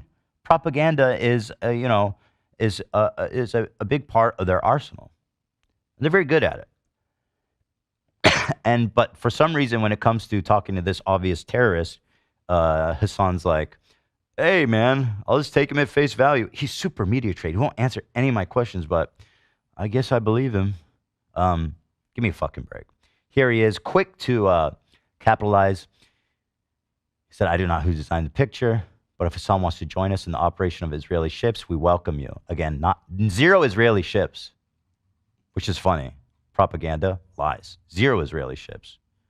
And here they are, the two amigos. Although in this case, they'd be not amigo. They'd be pirates. Thank you. Here's another one. He's loving it. Let's get this dude a Nobel Peace Prize, by golly. Fuck Israel. We are coming. We are coming. Ready for anything. And yes, just like Houthi. Or just like Luffy. Houthi, Luffy. It does rhyme. Maybe there is more resemblance. But yes, unfortunately, it's hard to pull all of his tweets, although I found enough of them, clearly. But he was banned on all social media platforms. A lot of people tell you because he's being silenced, because the American government is what yada yada, and yada yada, corporate businesses, whatever. I mean, he was posting death threats against, So I think we can all agree that's probably a good thing there. So I don't know how many people still think this kid is awesome and cool, and, you know, let's keep hyping him up. He's the man. Hasan clearly believes that as early as yesterday. He compared, once again, a reminder, he compared this kid to Anne Frank. Yes, Anne Frank, who, once again, important to say, has nothing to do with Israel.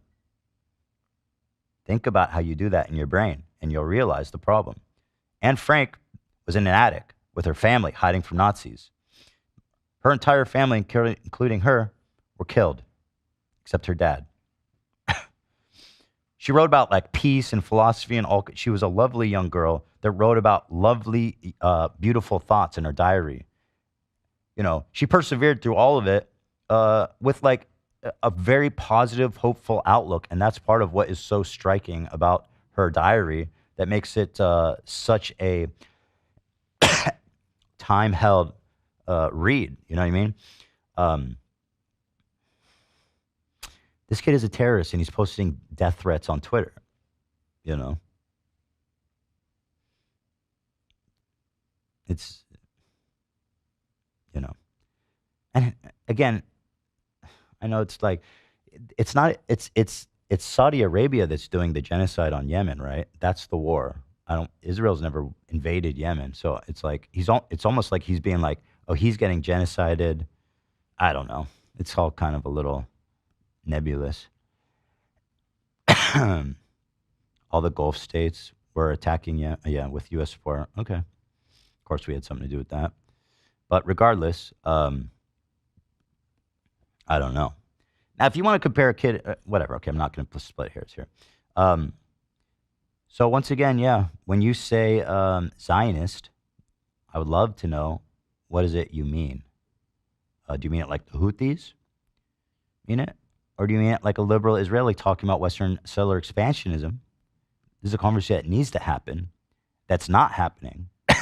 In fact, when a Jewish person like myself says that this is a conversation that needs to happen, I'm overwhelmed with comments telling me that because of what's happening in Gaza, we just don't have the bandwidth to care about that right now. Or, say what? All good? And I mean, listen, I don't even need a list. You guys have seen it, okay? You've seen it. You know what happens. So let's see. There's a few more. There's one other topic here. I think this is a bonus meme, unrelated, but I think it's important. Actually, no, it's related. Fuck it. I'll say it's related. God damn it. Oh, let me download it. This is worth it. Stand by. Download blocked? What the hell? Let's do that. Okay. Once again, it's going to be worth it. Stand by. Why can't I download this fucking image? Okay, fuck it. I'll just show you this. I don't want to show my screen because I don't know what the fuck's on it. I just wanted to show the Trump yarmulke. I don't know why it won't let me download the fucking image. So stupid. Okay, here, I've opened it in photo editor. Let's see if that works. Dude, I mean, it's in the dock, or it's in the. Why is it not? Narrative yarmulke.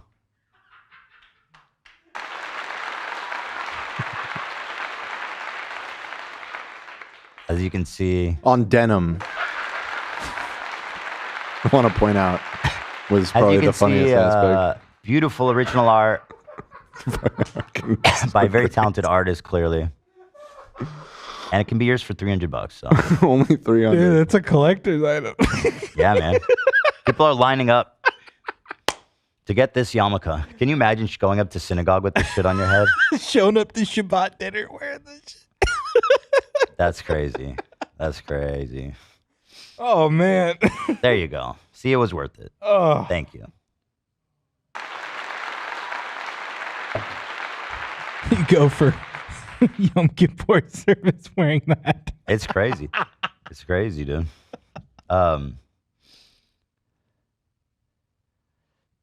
So, Doc 13. Okay, thank you.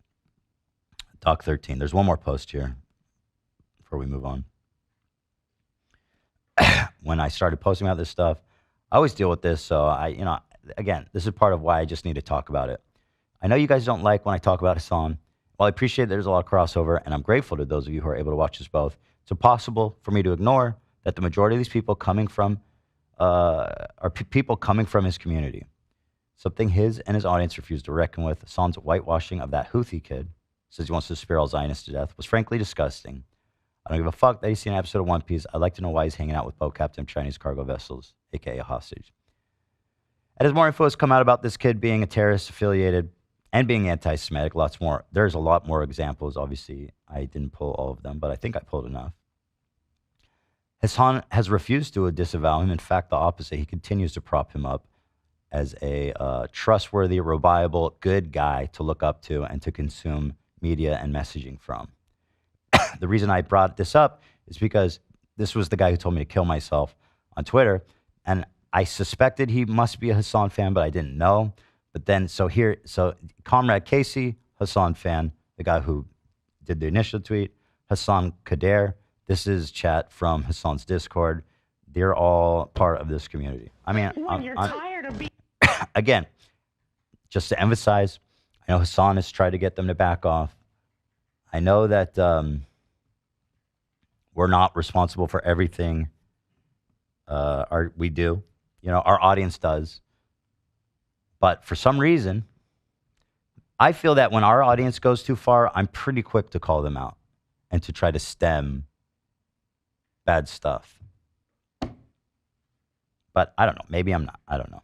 That being said, for whatever reason, I find that a lot of anti-Semitism, anti-Zionism, weird, obsessive fucking harassment is pretty much 80% Hasan fans. That's just the empirical fact of the matter. But I know that, yeah, Hasan does rebuke the people who say mean things about me in chat. So obviously, not a personal attack, but certainly there's something in the water. Okay? You know what I mean? All right, so moving on to the final part, which is short, is Hasan denying rapes on October 7th. It's a popular talking point, something that I've seen supported by pretty much the most random, bigots on Twitter to like the most mainstream commentary people. Everybody is somehow caught on or agreed. Once again, just like the Houthi spike tweet when everyone rushed in to tell me I'm fake and I'm like a piece of shit and I hate Arabs, are the same people denying the October 7th rapes. And the reason I say that, before I even watch these clips, is like, okay, the UN is often cited source by pro-Palestinian activists and all the rebucation of Israel. Well, here is a UN report, Sexual Violence and Conflict, Office of the Special Representation of the Secretary General. They did a mission report on October 7th, sexual violence. And I'll go down, I'll spare you guys this long, long document and read the conclusion, which is succinct and to the point. Conclusion. Overall, based on the totality of information gathered from multiple and independent sources at the different locations, there are reasonable grounds to believe that conflict-related sexual violence occurred at several locations across Gaza periphery, including in the form of rape, gang rape, during the 7th of October attacks, credible circumstantial information which may be indicative of some forms of sexual violence, including genital mutilation, sexualized torture, cruel, inhuman, and degrading treatment, was also gathered. This is the UN. In the beginning, a lot of people weren't comfortable coming forward. As time's gone on, there's more and more firsthand accounts coming forward of women telling their story of watching it happen. And in my opinion, it's impossible to deny it. And the active attempt to is vile. It's frankly vile. And it's just painfully ironic, which this whole thing is, because I feel like the left really cares about racism. You know, they've built the whole platform on it over the past decade, 2 decades, but like all of a sudden, you know, they're nowhere to be found. They're accusing women just because they're Israeli of lying about being raped. There are women on record in interviews, in these reports, on record saying, I was raped. You know, it's the problem too, by the way. Generally, if you're being raped by a bunch of terrorists during a terrorist attack, you're probably going to be murdered as well. Most people raped were probably murdered. But there's still firsthand accounts, and plenty of them. And they're being denied. And it's not so much like the anti-Semitism, because once again, I'm going to do my best to separate it. These are Israelis, okay? But it's the disgusting hypocrisy. It's the cognitive dissonance. It's the like MAGA brain. I mean, this is left-wing MAGA. Following dogma before facts, all the way to the fucking end of the game, okay? And Hasan, once again, contributing to this atmosphere of disgusting rape denial, which again, something that over the last 10 years, we've agreed is a terrible thing. We've all said, you know, believe victims, support women, but apparently when they're Israeli civilians, they're lying. Here he is laughing when Kamala mentions October 7 rapes. Let's see. October 7, 1,200 people were massacred. Many young people who were simply attending a music festival. Objectively true. Women were horribly raped. Now, when she says women were horribly raped, you'll notice Hasan bows his head with a giggle. He's smart enough not to outright say they're lying, but he's signaling to his audience quite clearly, I'll say, this is not a dog whistle, it's a dog shout, that he doesn't believe them. And it's echoed in the chat. I mean, you can all see, and I'll show you guys, that the chat turns into a frenzy of calling her a Zionist and a liar. These are leftists. These are people who support women. Blows my fucking mind. There's no consistency. It's a total farce. Raped. As I said then, I say today, Israel had... What's funny about that, Hasan? You know, what do you think his audience is getting from that? A rightly raped. As I said then, I say... Like, did she really go there? Yeah, it happened, bro. Sorry. Let's go ahead and read the comments. Maybe I'm misinterpreting. Today, Israel Let me zoom in so you can read this.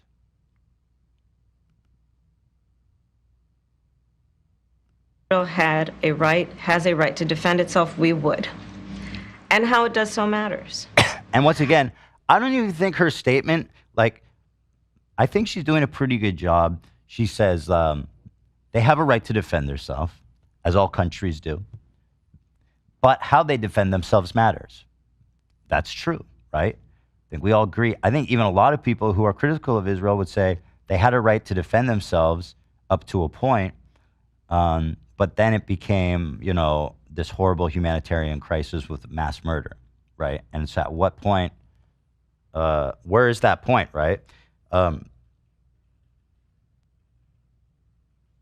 But once again, and in recent news, the president put out a warning to Israel saying that if they don't fix the humanitarian crisis happening in Gaza, that they're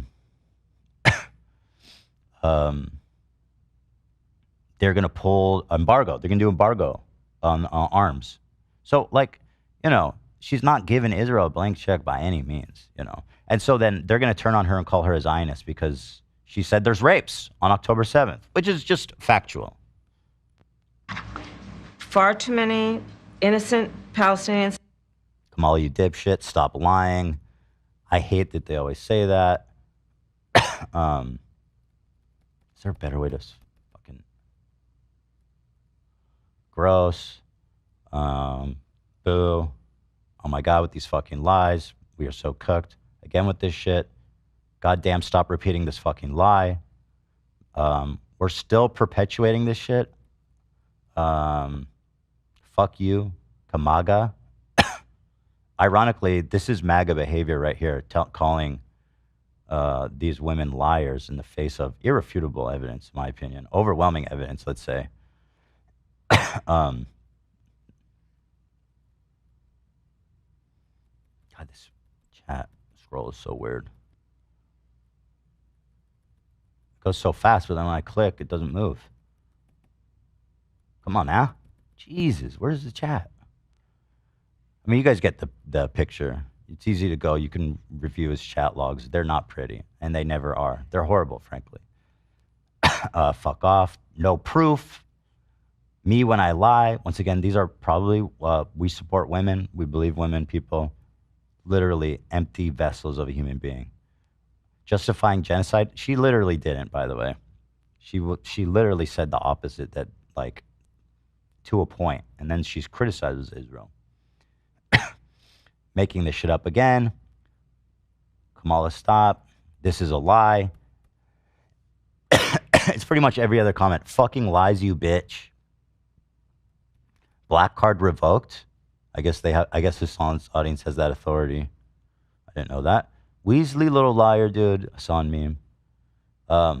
So my point is that, he's signaling to the audience, and they're very much picking up what he's putting out, And once again, without saying anything, look at the discourse happening. Look at the discourse happening. This is not good. This is not good. Holocaust Harris. Are you kidding me? Yeah. Sorry, the scrolling is just so bad, but you guys get the point, I think, by now. So that's just one. There's more. There's another one. Can't help but laugh. Where the fuck's the other one? I feel like it got erased.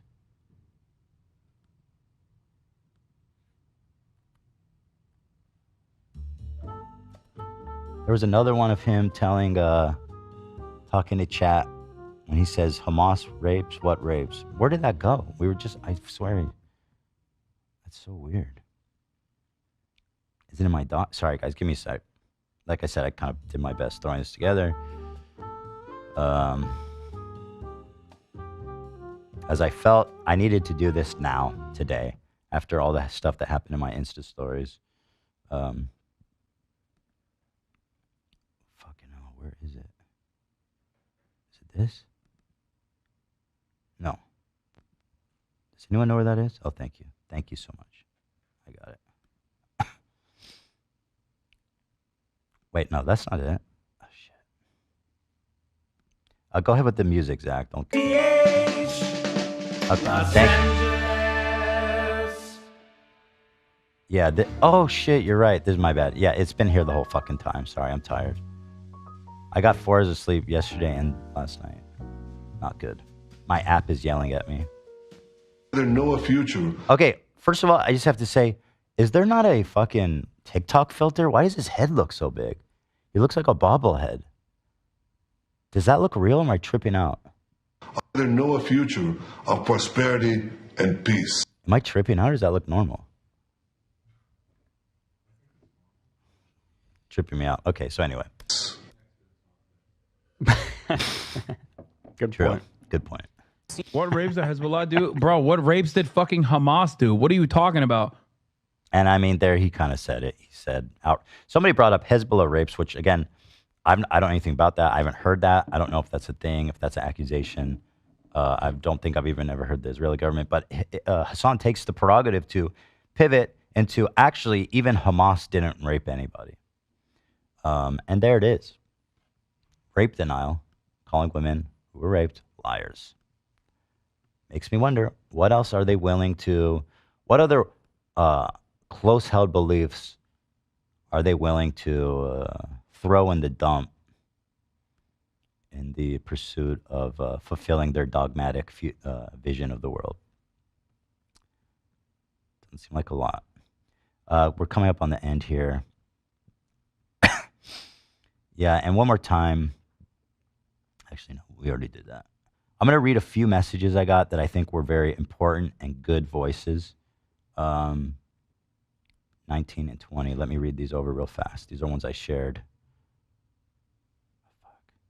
Wait. Oh, yeah, they're in here. Sorry. A song called Fuck. How did I? Shit. Okay, here, down. All right. Almost made it through. But, okay, we got this, guys. We got this. Once again, I say I felt like I was battling this war by myself, and literally nobody was backing me up. And it does feel like that sometimes as a Jewish person. And again, with all this conflation between Zionism and anti-Semitism, like imagine being a Jewish student on one of these campuses that's just trying to mind their own business and has like a Star David necklace. They're hiding their necklaces, man. Jews do not feel safe. Because people don't know the fucking difference. And who qualifies somebody to make that distinction? Who has the authority among us to decide who's the good Jew and who's the bad Jew? You know what I mean? Is it the activists? I've seen videos of them at the encampment on these colleges, and then people are trying to come in and they go, "Are you a Zionist?" Well, what do you mean by that? You know? So this person is going to decide who's the good Jew and who's the bad Jew based on this nebulous statement that means 1,000 different things to 1,000 different people without clarifying what that means. I mean, it's bleeding right into anti-Semitism. It is. And the thing is that they've fully convinced themselves that they're not anti-Semitic. And that's why making this conversation is so fucking difficult, is because the Zionism excuse is perfect cover. It's perfect cover. It really is. All right, let me read this comment. We're almost done, I promise. Has this been going longer than I thought? I don't know how long we've been going. Yeah. Oh, fuck. We're at 2 hours. Oh, shit. It's 2 hours of me just doing this? No, total. Okay. So, started at... I'm almost done. 1.5 hours. I saw finally some messages of support that made me feel like not totally alone. And I was so grateful of people who were coming and speaking out. And I just said, I want to thank you guys for your support this morning. It genuinely feels sometimes I'm totally alone, constantly being gaslit by my own fans. And I shouldn't care about rising anti-Semitism. It's not real and it doesn't matter. You know, funny how anti-Zionists are so quick to explain how Zionism and Judaism, when I complain about anti-Semitism, they say, but what about Israel? etc. Whatever. I've already said that point 1,000 times. I guess so. Then there's one more here. Download. Thank you. We love it. Thank you so much. This was a statement from a Jewish individual who left a comment on the subreddit, which I'll read for you here. Being a Jew has been harder than I've ever experienced this year, not just in this community, but in general. I've lost lifelong friends simply because I'm Jewish. If you think that's a joke, it's not. My brother's best friend. My brother is like mega liberal. Like he is like what he wouldn't concede is that he didn't want to destroy Israel, and one of his lifelong friends literally stopped talking to him and called him Zionist, genocide supporter and stuff. My brother, this shit is happening to every Jew across the country, and I encourage you. Part of the propaganda that is really fucked is this notion that like there's the majority of Jews are anti-Zionist and don't care about it at all. And therefore, that's why you're not anti-Semitic. I encourage you guys to talk to your Jewish friends, to talk to the Jewish people close to you, and ask them.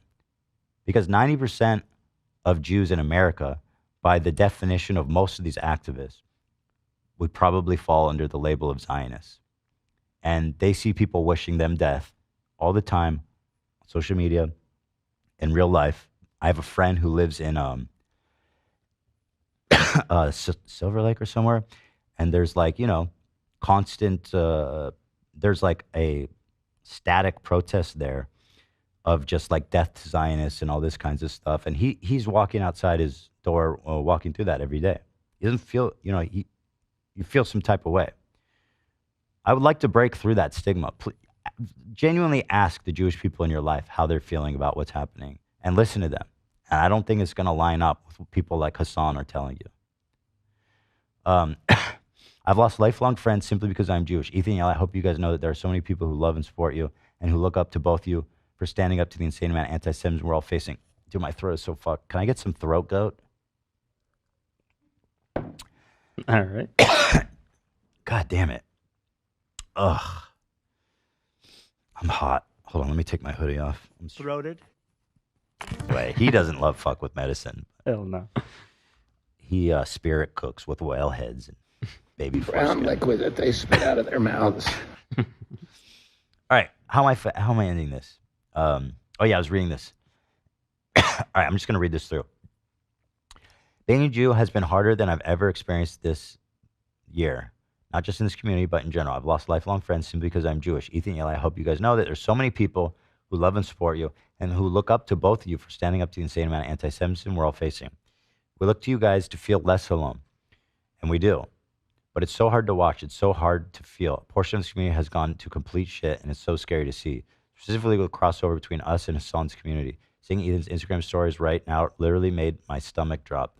Nobody who isn't Jewish understands or even cares. At least that's what it feels like. And I have to agree. This is, sometimes, a lot of times, how it feels. When I'm talking about anti-Semitism and my supposed friend goes on stream and says like, well, that's not really a problem. It doesn't happen, essentially, is what he's saying. It doesn't happen. Everybody knows that's wrong. Nobody would be anti-Semitic. Nobody would dare. I'm off X completely, but the most popular fucking accounts on X that I'm seeing now is just straight up Jewish conspiracy theories, just vile fucking shit. Dan Blazarian, this one UFC fighter, this guy is such an idiot. And you can be the dumbest nobody and just post the most god-awful anti-Zionist or just full-on Jewish conspiracy and hate. And these posts are getting hundreds of thousands of likes. I know it's Twitter, and Twitter isn't real life, and I'm off Twitter. But it's hard not to be affected by that. And I mean, let's be real. If that was targeting whatever group you might be a part of, I don't think you'd be so quick to tell people it doesn't matter.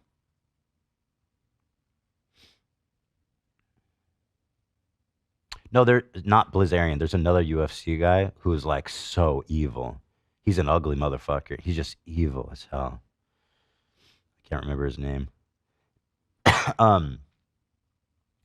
Portion of this community, the yada, seeing Ethan's Instagram stories right now literally made my stomach drop. Nobody who isn't Jewish understands or even cares. At least that's what it feels like. I'm not speaking about Zionism, Israel, Palestine, or anything related to that. What I'm speaking about is being Jewish. Every time I see a TikTok and someone says they're Jewish or wearing a Star of David necklace, or people just know they're Jewish, but the video has nothing to do with it, every single comment says Zionist, free Palestine, genocide, supporter, terrorists. And they're right. I challenge you to go to any post related to a Jewish person unaffiliated with Israel in any way and read the comments. You know. I responded, this is 100% of the Jews I know. We all know it and we all feel it. I mentioned this at the top, but remember during the Stop Asian Hate campaign during COVID and how the left backed them up and everyone rallied around them, rightfully so, of course. But I feel similar things are happening to Jews right now. And the same people who were rallying behind to stop Asian hate are telling the Jews to shut the fuck up. And frankly, that's how I felt when Hasan made that video saying Frogan's fears are valid and Ethan's are not. And that trickles down pretty much to the whole internet. That's 19. This is 20.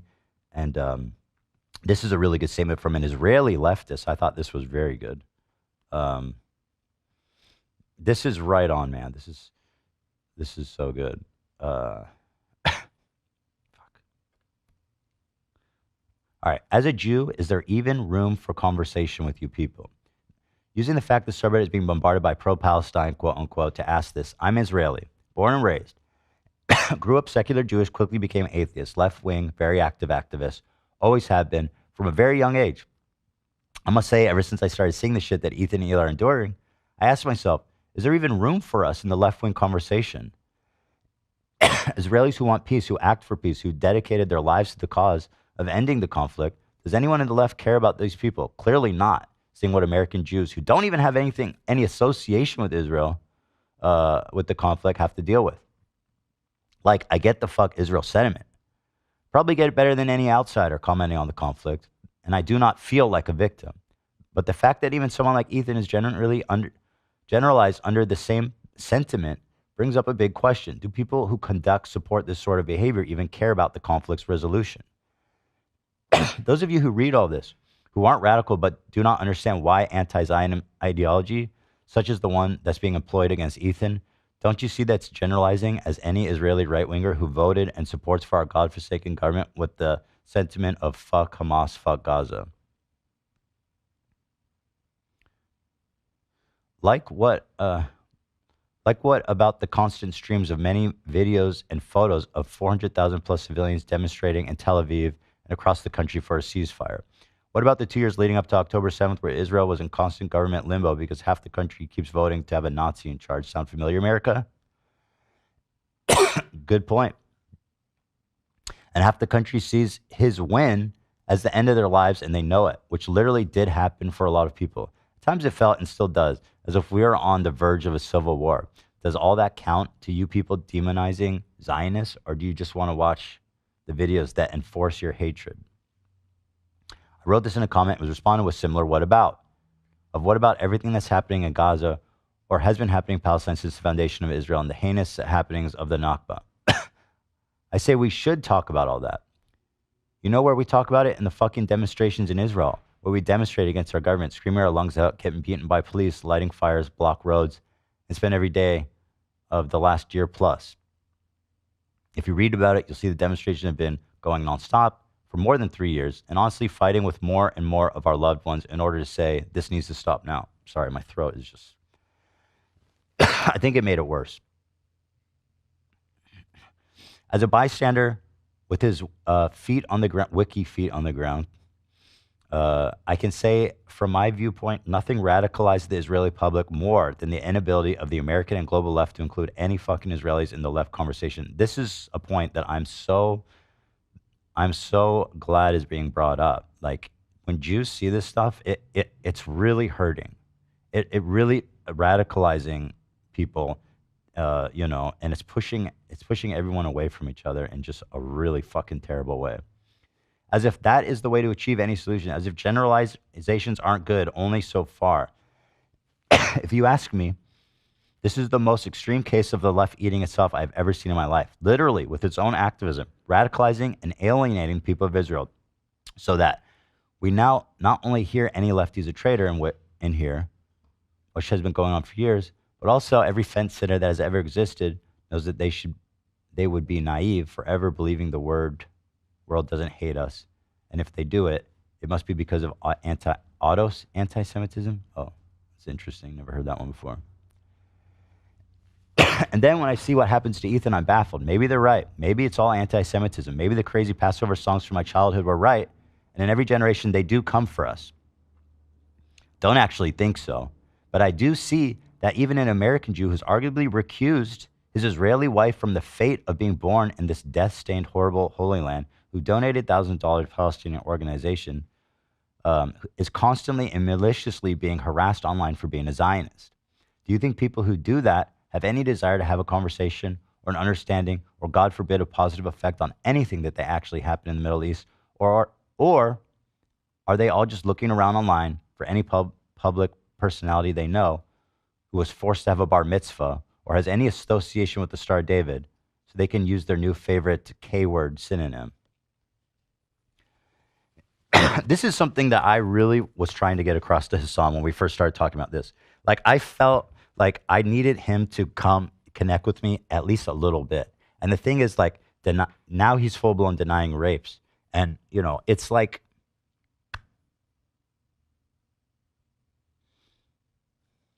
I don't know.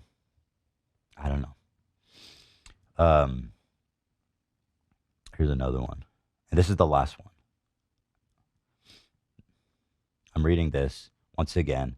People are trying to obfuscate that, like, oh, this isn't like a Hasan's community thing. I mean, I don't know how else to convince. It is. I might have to leave Hasan's sub.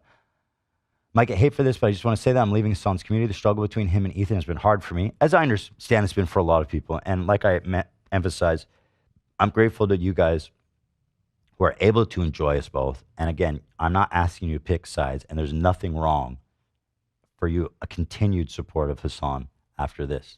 No judgment on my part. In fact, like I said, there's still a road to us becoming friendly down the line. It's possible. For a long time, my beliefs align more with Hasan than Ethan, but I stay with H3 because this show is more than politics. At this point, though, Hasan's followers are honestly so